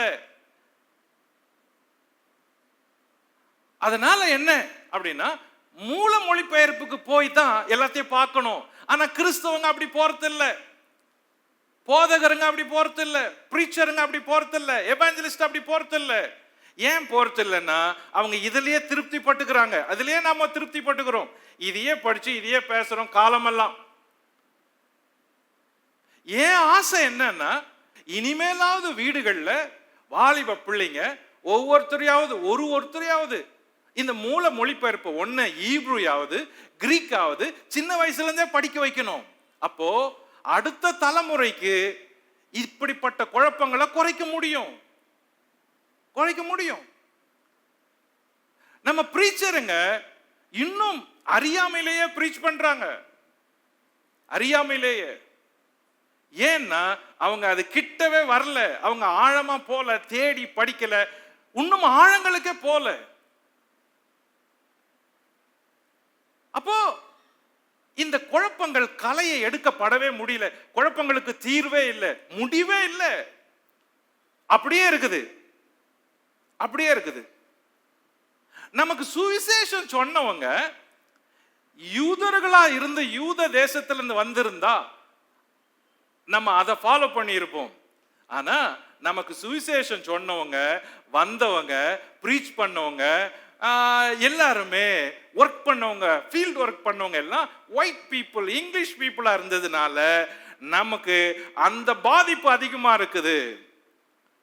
ஆங்கில பாதிப்பும் ஆங்கில பழக்கமும் ஆங்கில மெத்தட்ஸும் அதிகமா இருக்கிறதுனால இன்னைக்கும் நாம ஆங்கில பேக்ரவுண்டையும் ஆங்கில ஸ்டைலையும் தான் ஃபாலோ பண்றோம். நம்ம வாசிக்கிறது ஆர்கன் ஆங்கிலம் இங்கிலீஷ், வாசிக்கிற கிட்டார் இங்கிலீஷ், கீபோர்டு இங்கிலீஷ், பாடுற கோரஸ் இங்கிலீஷ், மியூசிக் இங்கிலீஷ், எல்லாமே இங்கிலீஷை ஃபாலோ பண்ண பேக்ரவுண்ட்ஸ். ஆனா வேதம் சொல்லுது தம்புரோடும் வீணையோடும் சுரமண்டலத்தோடும், அதெல்லாம் நம்ம எந்த மண்டலத்தையும் பார்த்ததே இல்லை. எங்க போச்சு அதெல்லாம்? பைபிள்ல சொல்ற மாதிரி செஞ்சிருந்தா அதையும் செஞ்சிருக்கணுமே. அப்போ அந்த ஒரிஜினல் மெத்தட் இருந்தா, ஒரிஜினல் தெரிஞ்சிருந்தா அந்த ஈரம், அந்த டேஸ்ட், அந்த வாசனை உள்ள வந்திருக்கும். நமக்கு அப்படி இல்லை. அவ்வளவுதான் நமக்கு கிடைச்சது. இது குறை இல்லை, நான் சொல்றது வேதனை. அந்த வேதனையை சொல்றேன். இனிமேலாவது உங்க பிள்ளைங்களுக்கோ உங்க பேர பிள்ளைங்களுக்கோ சின்ன வயசுல இருந்தே ஒரு ஈப்ருவை கத்து கொடுங்க, ஒரு கிரீக்கை கத்து கொடுங்க, மூல மொழிபெயர்ப்புல வேதத்தை படிக்கட்டும்.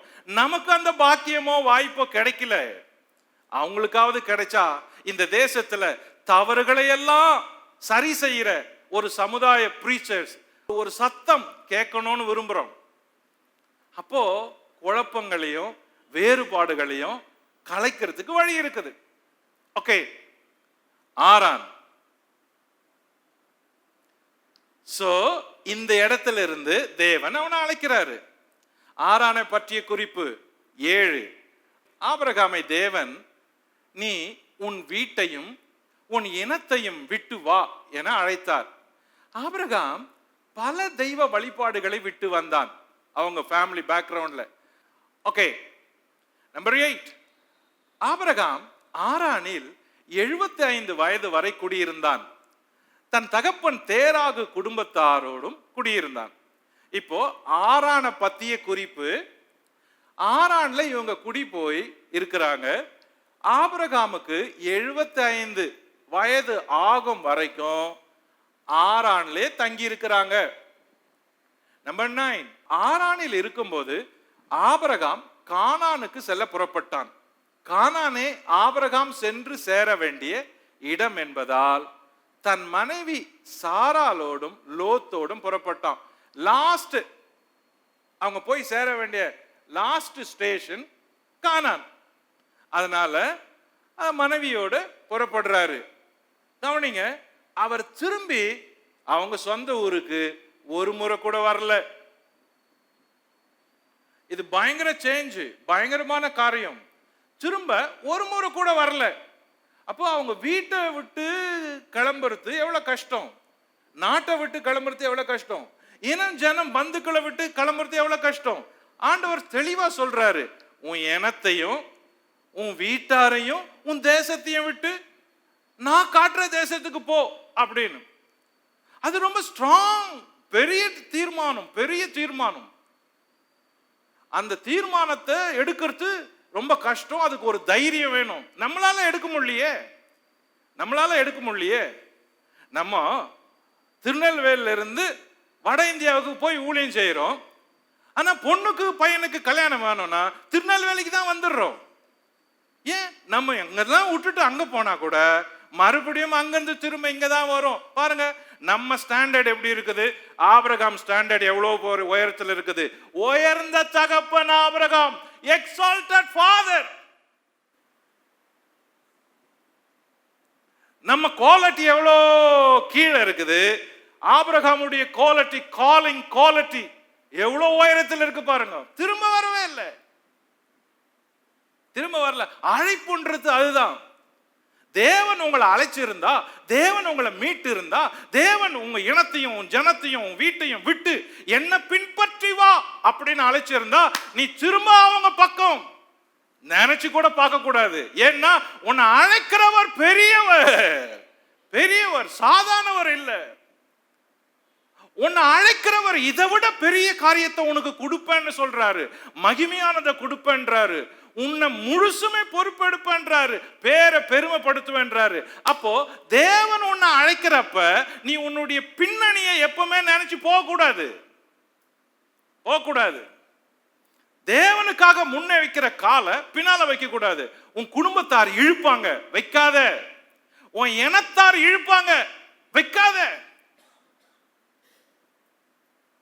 தேசத்தையே விட்டு போ அப்படின்னு தேவன் சொல்றப்ப அதை கூட பொருட்படுத்தலையே, விட்டுட்டு போறாரு.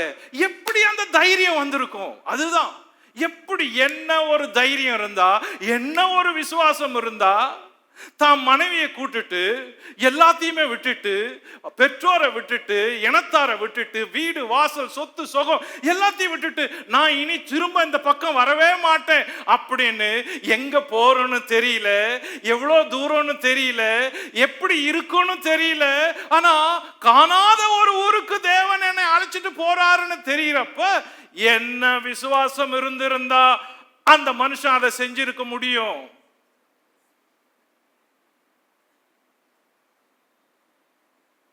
உயர்வான தகப்பன் அதுதான் இது.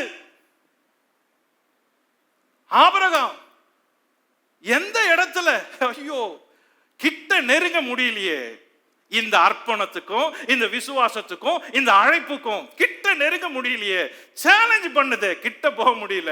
தான் பிள்ளைக்கு பெண் பார்க்கணும் அப்படின்னு நினைக்கிறப்ப எலியேசர்கிட்ட சொல்லி அனுப்புறான், என் பிள்ளைய கூட நான் அனுப்ப மாட்டேன், என் பிள்ளைய நம்பி யாராவது வந்தா அவளை அழைச்சிட்டு வா அப்படின்னு சொல்ற அளவுக்கு ஒரு தகப்பன் தன்னுடைய அழைப்புல நிரந்தரமா நிப்பாருன்னா, உறுதியா நிப்பாருன்னா, அவர் எப்படி பட்ட தகப்பனா இருந்திருக்கணும்.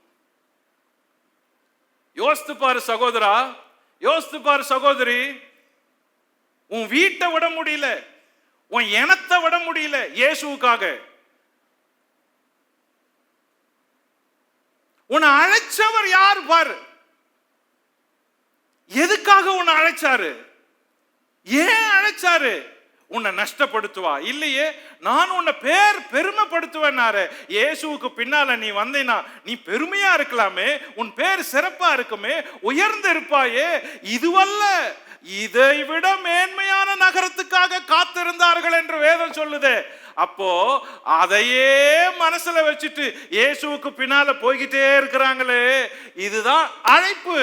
ரொம்ப பேருக்கு தேவன் நம்மளை எப்படி அழைக்கிறது, எப்படி பிரதர் தெரிஞ்சுக்கிறது? என்ன தேவன் அழைக்கிறாரு அப்படின்னு எப்படி தெரியும்? தேவ சித்தம் எப்படி பிரதர் கண்டுபிடிக்கிறது அப்படின்னு ரொம்ப குழப்பம். யாருக்கு? மோஸ்ட்லி பிலீவர்ஸுக்கு. தேவ சித்தத்தை எப்படி புரிஞ்சுக்கிறது பிரதர்? தேவன் அழைப்பை எப்படி புரிஞ்சுக்கிறது? ஊழியத்துக்கு கர்த்தர் என்ன அழைக்கிறாருன்னு எப்படி பிரதர் தெரியும்? என் பிள்ளைய ஊழியத்துக்கு கூப்பிடுறாருன்னு எப்படி தெரியும்? இந்த கன்ஃபியூஷன் பெரும்பான்மையானவருக்கு சபைக்குள்ள உண்டு. லிசன், சில குறிப்புகளை கவனிங்க. உதாரணமா சொல்றேன். தேவன் உங்களை அழைக்கிறாரு அப்படின்னு எப்படி கண்டுபிடிக்கிறது? நம்பர் 1, முதல்ல தேவனை நம்பு. வேற எதுவும் இல்லை, தேவனை நம்பு. தேவனை நம்பு, முழுதுமா நம்பு. நீ வேற எதுவும் செய்யாத. தேவ அழைப்பை கண்டுபிடிக்கணுமா, தேவ சித்தத்தை கண்டுபிடிக்கணுமா, முழு ஒண்ணு செய்யாத. முதல்ல தேவனை நம்பு. தேவன் தம்முடைய ஒரே பேரான குமாரனை விசுவாசிக்கிறவன் எவனோ, ஜஸ்ட் ஃபெய்த். கர்த்தராகிய இயேசு கிறிஸ்துவை விசுவாசி, அப்பொழுது நீயும் உன் வீட்டார் ரட்சிக்கப்படுவீர்கள். இயேசுவை நம்பு, டோட்டலா நம்பு, டோட்டலா நம்பு. ஆபிரகாம மாதிரி நம்பு. ஜஸ்ட் ஃபர்ஸ்ட் ஸ்டெப் நம்பு, வேற எதுவுமே செய்யாத, நம்பு. நம்பர் 2, ஜெபம் பண்ணு, ப்ரே. ஜெபம் பண்ணு. அவர் சொன்னாரு, என்ன கேளுன்னாரு, என் நாமத்தினால கேளுன்னாரு, எதை கேட்டாலும் கொடுப்பேன்னாரு, கேளுங்கள் கொடுப்பேன்னாரு. ப்ரே, வேற எதுவும் செய்யாத, ப்ரே. ப்ரே, ஜெபம் பண்ணிக்கிட்டே இரு, வேற எதுவும் கேட்காத, ஜெபம் பண்ணிக்கிட்டே இரு. எளிமையான வழிகளை சொல்றேன். தேவனை நம்பு, தேவனிடத்துல ஜெபம் பண்ணு. 3வது, உன் வேலைய தொடங்கு. ஆனா அது பர்மனன்ட் வேலை இல்லை. எதையாகிலும் ஒரு வேலையை செய்ய நீ தொடங்கணும். தேவ சித்தம் தானே அறியணும், தேவ அழைப்பு தானே அறியணும். அப்பனா நீ சும்மா இருக்க கூடாது. நீ சும்மா இருக்க கூடாது. ஜெபம் பண்றேன் பிரதர், கர்த்தர் சித்தம் அறிய. என்ன பண்றீங்க? வீட்டில் தான் இருக்கிற பிரதர், கர்த்தர் சித்தம் அறிய. எவ்வளவு வருஷம்? பைபிள் காலேஜுக்கு போலான்னு இருக்கிறேன் பிரதர், கர்த்தருடைய சித்தத்தை அறிஞ்சு கொண்டு. சரி, எவ்வளவு நாள் சும்மா இருந்தீங்கன்னா ஒன்னும் நடக்காது. கவனிங்க, சும்மா இருக்க கூடாது. தேவ அழைப்பு அறியணும்னா, தேவ சித்தம் தெரியணும்னா, நீ தேவனை நம்புற, ஜெபம் பண்ற. 3வது என்ன பண்ணா, நீ ஒரு காரியத்தை செய்ய துவங்குற. அது உனக்கு நிரந்தரமா இல்ல, அது உனக்கு லாபமா நஷ்டமா இல்ல, ஏதோ ஒன்ன நீ செய்யணும். உன் கையில வாய்ச்சத, உன் கையில வாய்ச்சத நீ செய்யணும். இதுதான் பிரசங்கி சொல்றான். கர்த்தரை நம்பி உன் கையில கொடுத்த காரியத்தை செய்ய, நீ சும்மா இருக்காத அப்படின்றான். சோ நீ செய்யணும். ஆனா இது வல்ல உன் நிரந்தரம். கவனிங்க, நீங்க செய்ய ஆரம்பிக்கிறீங்களே, அது வல்ல உங்களுடைய நிரந்தரமான ஃபீல்டு, அது வல்ல உங்க முடிவு. ஆனா நீங்க ஏதோ ஒண்ணு செஞ்சுக்கிட்டு இருக்கணும். செஞ்சுக்கிட்டு இருக்கிறப்ப அந்த வேலையில ஒரு கவனத்தை வைக்கணும். எப்படி போகுது? ஓகே, இது நல்லா போதா, நல்லா போலையா? ஓகே, இது தேவனுடைய சித்தமா இருக்குதா இல்லையா? ஓகே, இது நமக்கு சமாதானமா இருக்குதா இல்லையா? சமாதானம் உங்களுக்கு ஒரு நல்ல சிம்பல். சமாதானம் ஒரு நல்ல சிம்பல். உங்க மனசுல பீஸ் ஆஃப் மைண்ட் கிடைக்கும். கவனிங்க, அது எந்த காரியமா இருக்கட்டும், வியாபாரமா இருக்கலாம், அல்லது திருமணமா இருக்கலாம், படிப்பா இருக்கலாம், அல்லது ஊழியமா இருக்கலாம். தேவனை நம்புறோம், முழு ஹிருதயத்தோட நம்புறோம், தேவனிடத்துல உறுதியா ஜெபிக்கிறோம். நம்ம கையில இருக்கிற வேலையை செய்யறோம், சும்மா இருக்க கூடாது. இப்போ நீங்க செய்யறீங்க பாருங்க, சும்மா இல்லாத செய்றீங்களே, அது உங்களுடைய பர்மனன்ட் ஃபீல்ட் அல்ல. ஆனா நீங்க அந்த டெம்பரவரி ஒர்க்கை செய்யறப்பவே காட் உங்களுக்கு டர்னிங் பாயிண்ட கொண்டு வருவாரு. சும்மா இருக்கிறப்ப நடக்காது. சும்மா இருக்கிறப்ப அப்போ நீங்க ஏதாயிலும் ஒண்ணு செய்யணும். செய்யறப்ப நீங்க என்ன நினைக்கணும்னா, கவனிங்க, இந்த குறிப்புகள்ல நான் உங்களுக்கு காட்டுற இந்த ஆளுங்களை கவனிங்க. மோசே யாராகிலும் ஒருத்தர், மோசே சும்மா இருந்தாருன்னு சொல்ல முடியாது. அவர் ஆடுகளை மேய்த்து கொண்டு இருந்த பொழுது கையில் இருந்த வேலையை செஞ்சப்ப தேவன் அவரை கூப்பிட்டாரு. கிதியோன் அவர் களஞ்சியத்தை கோதுமைய அடிச்சிருந்தப்ப, வார்கோதுமை காலத்துல ஃபீல்டுல வேலை செஞ்சப்ப தேவதூதன் தேவன் அவனிடத்துல பேசுறாரு. சவுல் அப்பா கழுதிய தேட போனப்ப கழுத கிடைக்கல, தேடிக்கிட்டே இருக்கிறான். போவாத இல்ல, போலனா அன்னைக்கு பெரிய ப்ராஃபட்ட சந்திச்சிருக்க முடியாது. சின்ன வேலை தான். அப்பா கழுதிய தேட சொன்னாரு, போனா அங்க கழுத கிடைக்கல. ஒருத்தன் சொன்னா ப்ராஃபட் வராருன்னு, அங்க போனா ப்ராஃபட்ட மீட் பண்றான். சாதாரண வேலை, ஆனா உனக்கு தெரியல, டர்னிங் பாயிண்ட் வருது. தாவீது ஆடு மேய்ச்சிருந்தான், சின்ன வேலை, சும்மா இல்ல, வனாந்தரத்துல இருந்தான். அண்ணன்கள்லாம் வீட்டுல இருந்தாங்க, ஆனா தாவீது வீட்டுல இல்ல, சின்ன வேலை. ஆடு மேய்ச்சிட்டு இருக்கிறப்பவே ப்ராஃபட் ஆள் அனுப்புறாரு, போய் தாவீதை கூட்டுவான்னு. ஒரு வேலையை செஞ்சிட்டு இருக்கிறப்பதான் தேவனுடைய நடத்துதல் உனக்கு தெரியும். அதனால சும்மா இருக்காத, சும்மா இருக்காத. Number 5, Elisha. எலிசா ஏர் மாடுகளை வச்சு ஏர் உழுதுட்டு இருக்கிறாரு வயல்ல, சும்மா இல்ல. அப்போ ஒரு ப்ராஃபட் அவனை தீர்க்கதரிசி அபிஷேகம் பண்றாரு. எலிசா சும்மா இல்ல, வேலை செஞ்சுக்கிட்டு இருக்கிறப்ப அழைப்பு வருது. நம்பர் 6, நெகேமியா பானபாத்திரக்காரனா இருந்தாரு, வேலை செய்யறாரு, தான் கையில கிடைச்ச வேலைய. ராஜா பாக்குறாரு, என்ன நீ சோகமா இருக்கிற அப்படின்றாரு. டர்னிங் பாயிண்ட் வருது. அவங்க ஊருக்கு அனுப்பி வைக்கிறாரு. அதுதான் நெகேமியா செஞ்ச பெரிய வேலை. கவனிங்க, யாருக்குமே தெரியாத ஒரு திராட்சை ரசத்தை ஊத்தி கொடுக்கிற ஆளா இருந்தான். அப்ப யாருமே அவனுக்கு தெரியாது.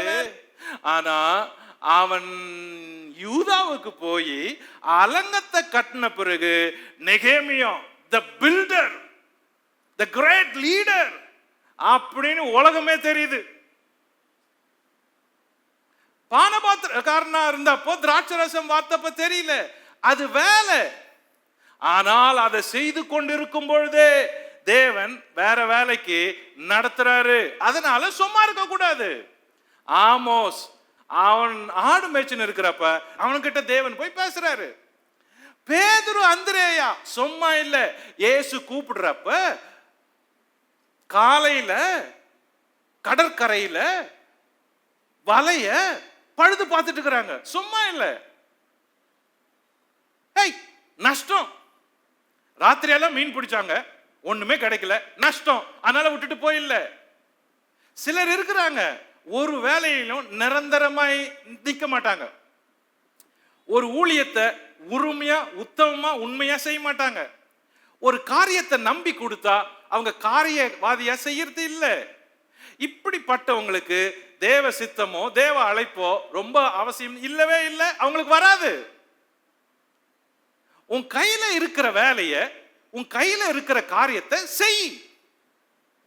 நஷ்டம் தான், ராத்திரி எல்லாம் மீன் பிடிக்கல, ஆனா பொழுது வடிஞ்சு வலைய அலசுறாங்க, ஒண்ணுமே இல்லை, வீட்டுக்கு போயிட்டுக்கலாமே, பாதியிலே போயிட்டுக்கலாமே ராத்திரியே. அவங்க ராத்திரியே பேதுரு போயிருந்தா காலையில இயேசுவை மீட் பண்ணிருக்க முடியாது. என் பின்னே வா அப்படின்னு சொல்லி இருக்க முடியாது. நான் உன்னை மனுஷரை பிடிக்க வைக்க போறேன் அப்படின்ற அழைப்பு வந்திருக்காது. ஒரு வேலையை நீ செய்யறப்பதான் தேவன் அந்த வேலையை வச்சு உனக்கு டர்னிங் பாயிண்ட் வரும். இப்பாரு, யாக்கோபு, யோவான் அதே மாதிரி தான் செஞ்சாங்க. வேலையை செஞ்சிருந்தப்ப இயேசு சந்திச்சு கூப்பிடுறாரு. மத்தேயு ஆயக்காரன் வரி வசூலித்து கொண்டிருக்கிறான். அந்த இடத்துல இயேசு போய் நின்று நீ என்னை பின்பற்றி வானாரு. வேலையை செய்யறப்ப இயேசுவினுடைய அழைப்பு வருது. ஏதோ ஒரு வேலை. சவுல் ஒரு வேலையை செய்யல, ஆனா சபைகளை துன்புறுத்திட்டு இருக்கிறான். அது ஒரு வேலை. அவன் என்ன பண்றான்? நான் சும்மா இருக்க மாட்டேன் சார், நீங்க கொடுங்க, நான் போய் எல்லாரும் அழைச்சிட்டு வரேன், எல்லா சபையும் இடிக்கிறேன், யார் யார் கிறிஸ்தவங்க இருக்கிறாங்களோ அவங்களெல்லாம் உயிரோட வைக்கிறது கிடையாது அப்படின்னு சொல்லி லெட்டர் வாங்கிட்டு போறான். சும்மா இல்ல. அப்போ அவன் டைமை வேஸ்ட் பண்ணல. அவன் செய்யறது தப்பா இருந்தா கூட, துன்மார்க்கமா இருந்தா கூட, அநீதியா இருந்தா கூட, தவறா இருந்தா கூட அவன் சும்மா இல்ல.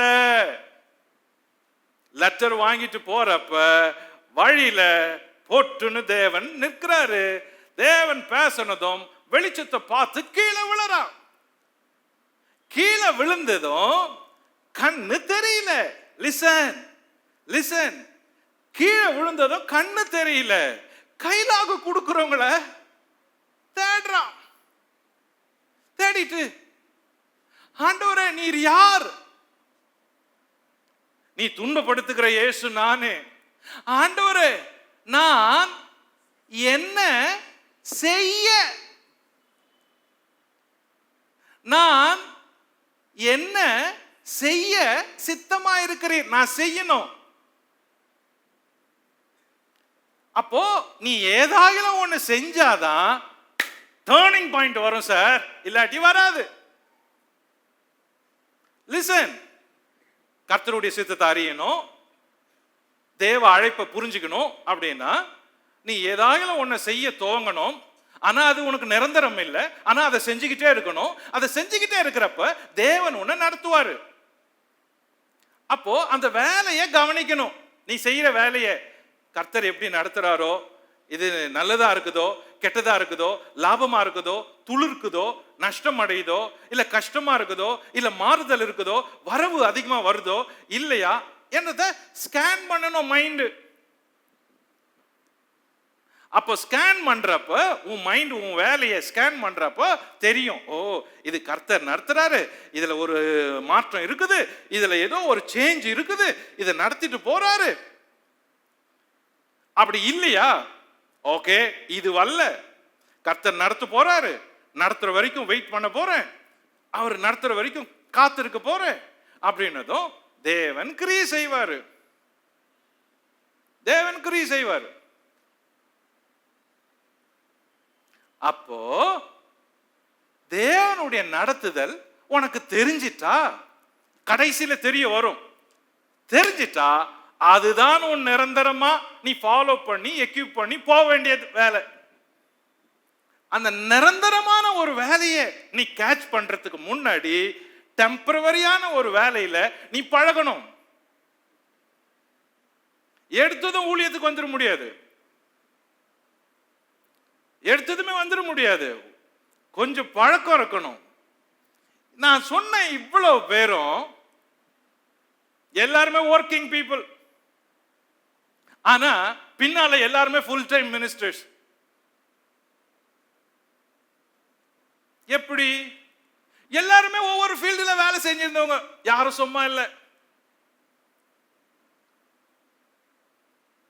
வீட்டு வேலையாவது செய்யணுங்க, வீட்டு வேலையாவது. யோசேப்பு வீட்டு வேலை செஞ்சிருந்தாங்க. ஏங்க ரூத் வெயில்ல போய் களை எடுத்துச்சு, ஒரே ஒரு ஆளை காப்பாத்த, வீட்டுல ஒரு ஆளு, அந்த நகோமியை காப்பாத்த இந்த வாலிப பெண்ணு வெயில்ல போய் களை எடுத்துச்சு, முகம் கருத்து போச்சு. ஆனா அப்படியே இல்லை, அந்த வேலையை செய்ய போய் அங்க ஒரு ஓனரை சந்திக்க போய், அந்த ஓனரை அப்புறம் விசாரிக்க போய், அந்த ஓனர் மணக்க போய், எந்த ஃபீல்டுல வேலை செஞ்சாலோ அதே ஃபீல்டுக்கு ஓனர் ஆனா.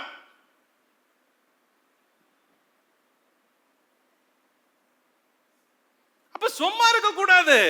எப்படி உனக்கு தேவன் உன்னை வச்சு கிரியை செய்வாரு? எப்படி உனக்கு சித்தத்தை வெளிப்படுத்துவாரு? அவரே சும்மா இல்லையே, அவரே சும்மா இல்ல. ஆழத்தின் மேல இருள் இருந்தது, ஆனாலும் தேவ ஆவியானவர் ஜலத்தின் மேல அசைவாடி கொண்டிருந்தார். அவரே சும்மா இல்லைங்க, அசைவாடுறாரு. நாங்க ஒரு உதாரணத்தை சொல்றேன். இதை நான் பட்டது பார்த்தது என் வாழ்க்கையில் இருந்தே. 84 வருஷம் மே மாதம் 31 நான் ஆண்டவருக்கு என் வாழ்க்கையை ஒப்பு கொடுத்தேன். அதே வருஷம் அடுத்த மாசம் ஜூன் மாசம் 24 என்னுடைய முதல் செய்தியை பிரசங்கம் பண்ண ஆரம்பிச்சேன். ஜஸ்ட் 1 மந்த்லயே, 4 வாரம் முடியறதுக்குள்ளவே நான் போய் சாட்சி சொன்னேன், பிரசங்கம் பண்ணேன், ஆரம்பிச்சேன். இது பல வருஷம் போச்சு. அதுக்கப்புறம் 95 வருஷம் இயேசுவின் இயக்கம் அப்படின்னு ஒரு ஊழியத்தை ஆரம்பிச்சோம். அதுக்கு பிறகு ஒரு 14 வருஷம் கழிச்சு 2009 ஒரு காரியம் நடந்துச்சு. அப்போ நாங்க பெராக்கா ரோட்ல இருந்தோம். அங்க ஒரு 10 வருஷம் இருந்துட்டோம். அதுக்கப்புறம் ஒரு சேஞ்ச் வந்துச்சு. நாங்க முகப்பேர் போக வேண்டிய ஒரு சூழல் வந்துச்சு.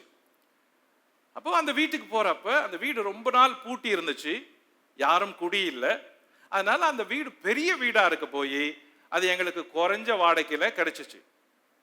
ஆனா எனக்கு அந்த வீடு பிடிக்கல.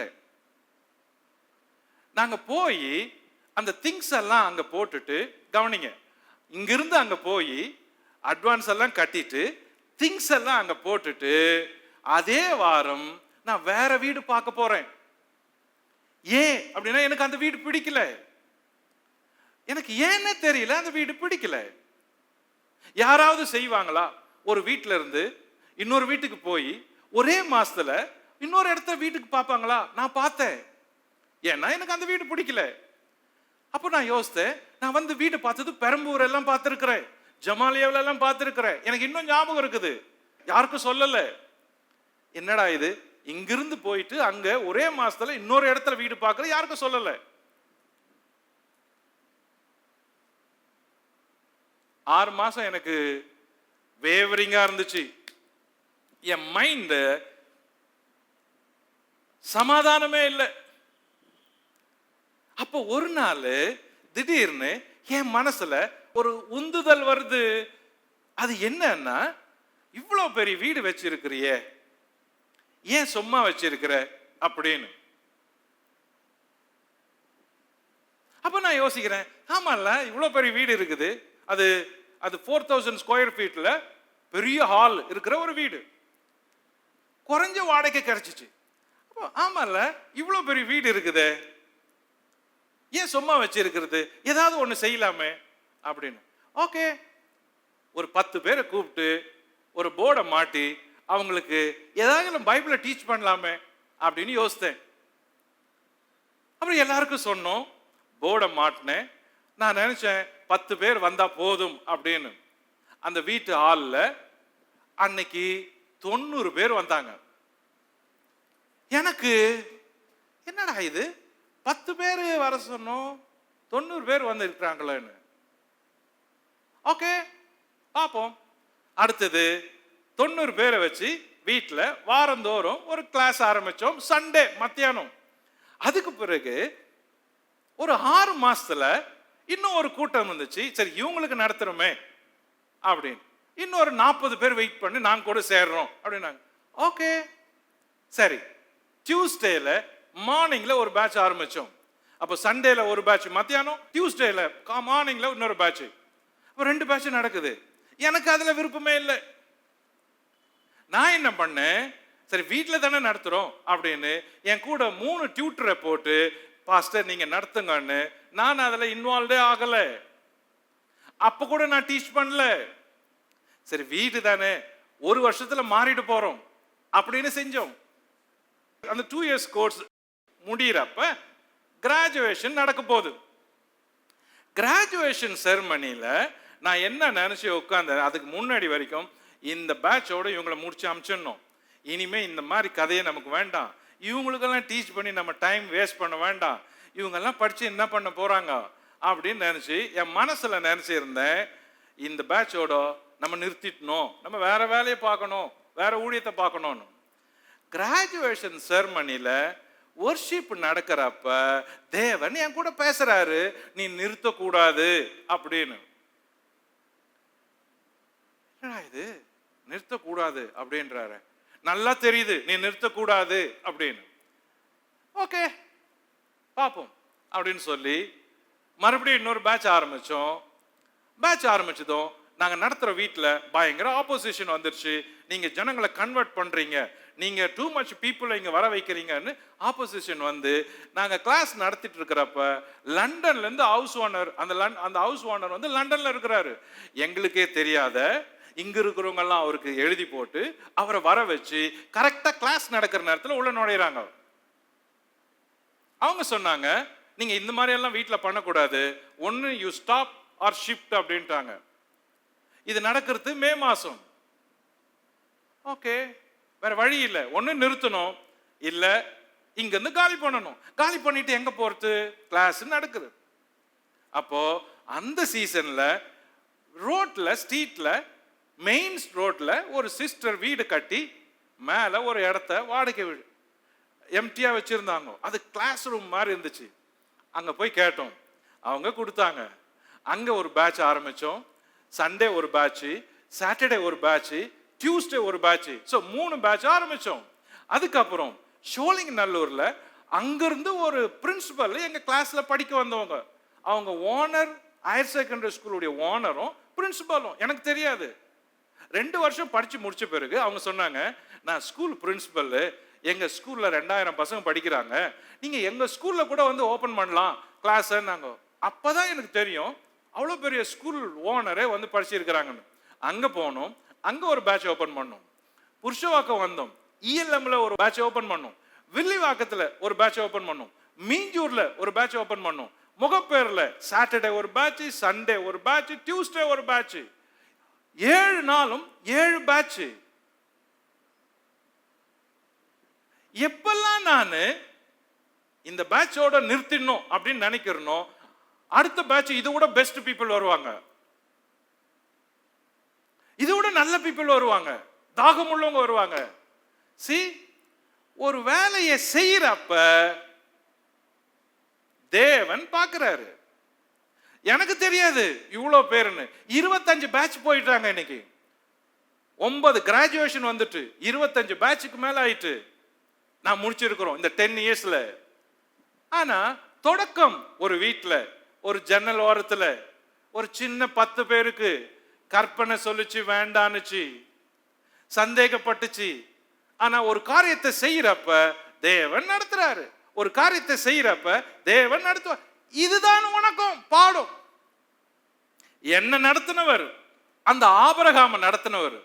அந்த ஆபிரகாம நடத்தினவர் என்ன நடத்தினாரு, என்ன நடத்தினவர் உன்னையும் நடத்துவார். அப்போ செய்ய துவங்கணும், செய்ய துவங்கணும். கவனிங்க, என்ன செய்யணும்? முதல்ல ட்ரஸ்ட் காட், தேவனை நம்பு. நம்பர் 2, ப்ரே டு காட், தேவனிடத்துல கேளு. நம்பர் 3, ஸ்டார்ட் டு வொர்க், வேலையை துவங்கு. ஸ்கேன் த வொர்க், வேலையை கவனி.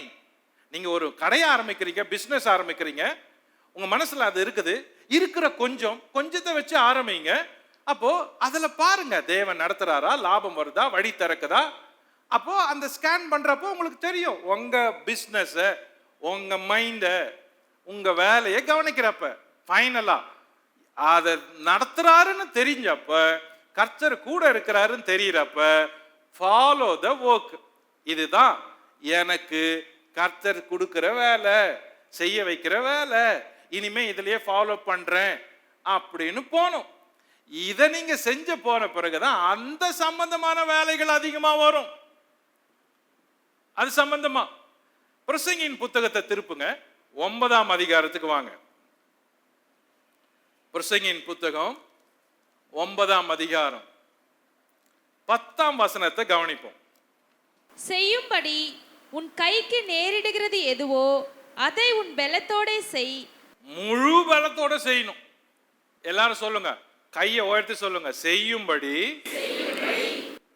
என் கையில கொடுக்கப்படுற வேலைய முழு பலத்தோட செய்வேன்.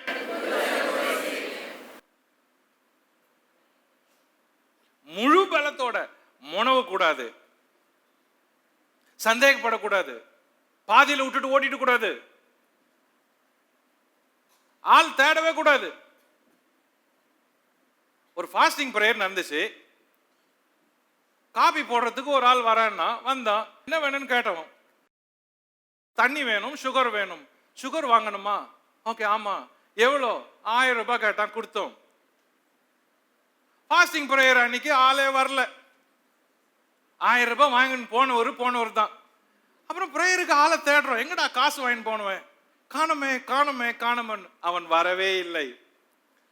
5 வருஷம் கழிச்சு வந்தான். அப்போ அவனை கேட்கிறோம், ஏன்டா ஒல்லியா ஆயிட்டு இருக்கிறேன்னு. அவன் சொன்னான், என் உடம்பெல்லாம் சுகர் பாஸ்டர்னா. இப்படிப்பட்ட ஆளுங்கெல்லாம் தேவையே இல்லை. இப்படிப்பட்ட ஆளுங்க இயேசுக்கு வரவங்க எல்லாம் பாருங்க, எல்லாம் சொத்தைங்க. உங்க பிள்ளைங்க நல்லா படிக்குது, ஓகே, மெடிசன் டாக்டர், ஓகே, நல்லா படிக்குது, லாயர் நல்லா படிக்குது, ஆடிட்டர், சிஏ. ஓகே, இந்த 4வது புள்ள டல்லு, மக்கு, ஃபெயிலு, ஐயருக்கு அமிச்சிடலான்னு யோசிக்கிறேன்னு வாங்க. அப்போ ஐயருக்கு வரத்தெல்லாமே மக்குங்களாவே வந்தா ஊழியம் எப்படி இருக்கும்? மக்குங்க செய்யற ஊழியமா இருக்குது. இன்னும் அதாவது ஐயருக்காவது கொஞ்சம் ஒரு பேப்பர் 2 பேப்பர் போனது. இந்த பாஸ்டருக்கு வரத்து இருக்குதே, அது இதை விட மோசம். அது பேப்பரே தொடாது, புக்கும் தொடாது, அது படிக்கவே படிக்காது. அப்போ எப்படி இருக்கும் சபை படிக்காத வந்தா? அப்போ இப்படிப்பட்ட ஆளுங்க வரப்போய் தேவ ராஜ்யத்துக்கு பெரிய லாபம் இல்லை. சாத்தானுக்கும் இயேசுக்கும் என்ன வித்தியாசம்னா, சாத்தான் கிட்ட இருக்கிறவங்க டேலண்டட் பெஸ்ட் பீப்புள். சாத்தான் தோத்துட்டுவேன். ஆனா அவன் ராஜ்யம் நல்லா நடக்குது. எப்படின்னா, அவன் கிட்ட இருக்கிற ஆளுங்க அந்த மாதிரி ஆளுங்க. அவன் லீடரு ஃபெயில்டு ஆளு, லீடர் தோத்து போனவன், லீடர் வின் பண்ணாதவன். ஆனா அவனை ஃபாலோ பண்றவங்க திறமசாலிங்க, அறிவாளிங்க, பணக்காரங்க. இந்த பக்கம் இயேசு கிறிஸ்து லீடரு, டாப் லீடரு, ஜெயிச்சவரு, உயிர்த்தெழுந்தவர், வல்லமுள்ளவர். ஆனா அவர்கிட்ட இருக்க ஆளுங்க ஃபெயில் ஆனவங்க, ஓடச்சல், உண்மை இல்லாது, சுத்தம் இல்லாது, தகுதி இல்லாது, திறமை இல்லாது, ஜீல் இல்லாது, வைராக்கியம் இல்லாதது. இப்ப தெரியுதா 2 ராஜ்யம் ஏன் ஒன்னு வீக்கா இருக்குது, ஒன்னு ஸ்ட்ராங்கா இருக்குதுன்னு? நம்ம எப்படி சொல்றோம்? இயேசுவை ஓங்கி ஓங்கி பேசுறோம். இயேசு நல்லவர். இயேசு கிட்ட இருக்கிற ஆளுங்க வீக். இயேசு பவர்ஃபுல் காட். எஸ், இயேசுவின் ரத்தம் வல்லமை உள்ளது. ஆனா இயேசு கிட்ட இருக்கிற ஆளுங்க வீக் பீப்புள், ஹோப்லெஸ், ஒர்க்லெஸ், ஜீல்லெஸ், வைராக்கியம் இல்லை, அனல் இல்லை, பக்தி இல்லை, உண்மை இல்லை, கர்த்தருக்காக சாதிக்கணும் இல்லை. அங்க அப்படி இல்லை. ராத்திரி பகலும் உழைக்கிறதுக்கு ஆள் இருக்குது. இங்க மணி பார்த்துட்டு ஓடிடுறோம். ஆன்லைன் பிரேயரா? ஓகே, 10 மணிக்கு தொடங்கி 11 மணிக்கு முடிப்பாங்களா? ஓகே, உபவாச ஜெபமா? 11 மணிக்கு தொடங்கி 12க்கு முடிச்சிடுவாங்களா? ஓடிடுறோம். இது இங்க இல்ல பிரச்சனை. இந்த சபையை சொல்றேன்னு நினைக்காதீங்க, உலகளாவிய பிரச்சனை. உங்களை சொல்லல, உலகளாவிய பிரச்சனை இப்படிதான் இருக்குது. உலகம் முழுசும் இப்படிதான் இருக்குது. அதனால தான் கர்த்தருடைய ராஜ்யம் வளரல, சாத்தான் ராஜ்யம் வளருது. அப்போ செய்யும்படி உன் கையில என்ன நேருதோ அதை செய் அப்படின்னு. சோ இன்னைக்கு லாஸ்ட் பாயிண்ட் என்னன்னா, ஆதியாகமம் 12ஆம் அதிகாரம். இத 3 பகுதிகளா பிரிக்கலாம். ஆதியாகமம் 12ஆம் அதிகாரம். Okay, listen. இதை 3 பகுதிகளாக பிரிக்கலாம். நான் இன்னைக்கு முடிக்கிற இடத்துல இருந்து சாப்டரை தொடங்குறேன், முடிக்க போறேன். ஆனா நான் முடிக்கிற இடத்த கவனிங்க. அடுத்தல இருந்து இங்கிருந்து தொடங்க போறேன். ஆதியாகமம் 12ஆம் அதிகாரத்தை 3 பகுதிகளா பிரிக்கலாம்.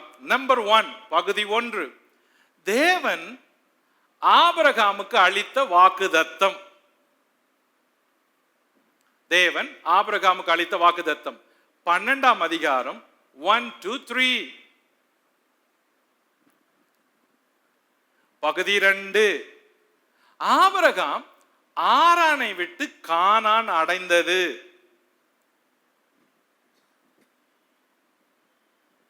ஆதியாகமம் 12 4 முதல் 9.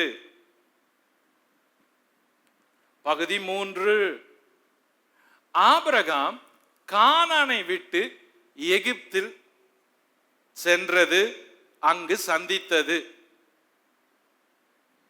ஆதியாகமம் 12 10 முதல் 20.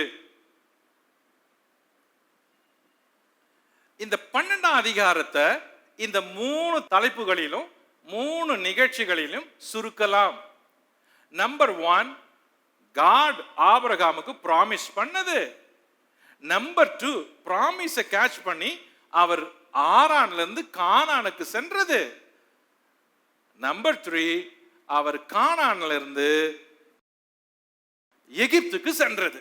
கானான்ல இருந்து எகிப்துக்கு சென்றது. சோ இன்னைக்கு இந்த அதிகாரத்தினுடைய துவக்கத்துல நிறுத்துறேன். அடுத்த வகுப்புல இந்த அதிகாரத்திலிருந்து உள்ள படிக்க போறோம். சோ இன்னைக்கு படிச்சது பார்த்தது எல்லாமே 12ஆம் அதிகாரத்தினுடைய முன்னுரை. ஆச்சா? அப்போ அடுத்த நம்மளுடைய கிளாஸ்ல 12ஆம் அதிகாரத்திலிருந்து நம்ம படிக்கிறதுக்கு அதிகமா இருக்குது, அதை படிப்போம். இன்னைக்கு ஒரு முக்கியமான நாள், நம்ம சபையினுடைய 38வது வருஷத்தின் நினைவு நாள். இந்த சபையை தேவன் 38 வருஷமா நடத்தி இருக்கிறாரு. ஸோ இந்த வருஷமெல்லாம் கர்த்தர் நடத்துனது இல்லை, கடந்த வருஷம் இல்லை, 38 இயர்ஸ் தேவன் நடத்தி வந்ததுனால ஆண்டவருக்கு ஒரு 5-10 நிமிஷம் நம்ம ஸ்தோத்திரம் பண்ணி ஜெபம் பண்ண போறோம். ஹல்லேலூயா.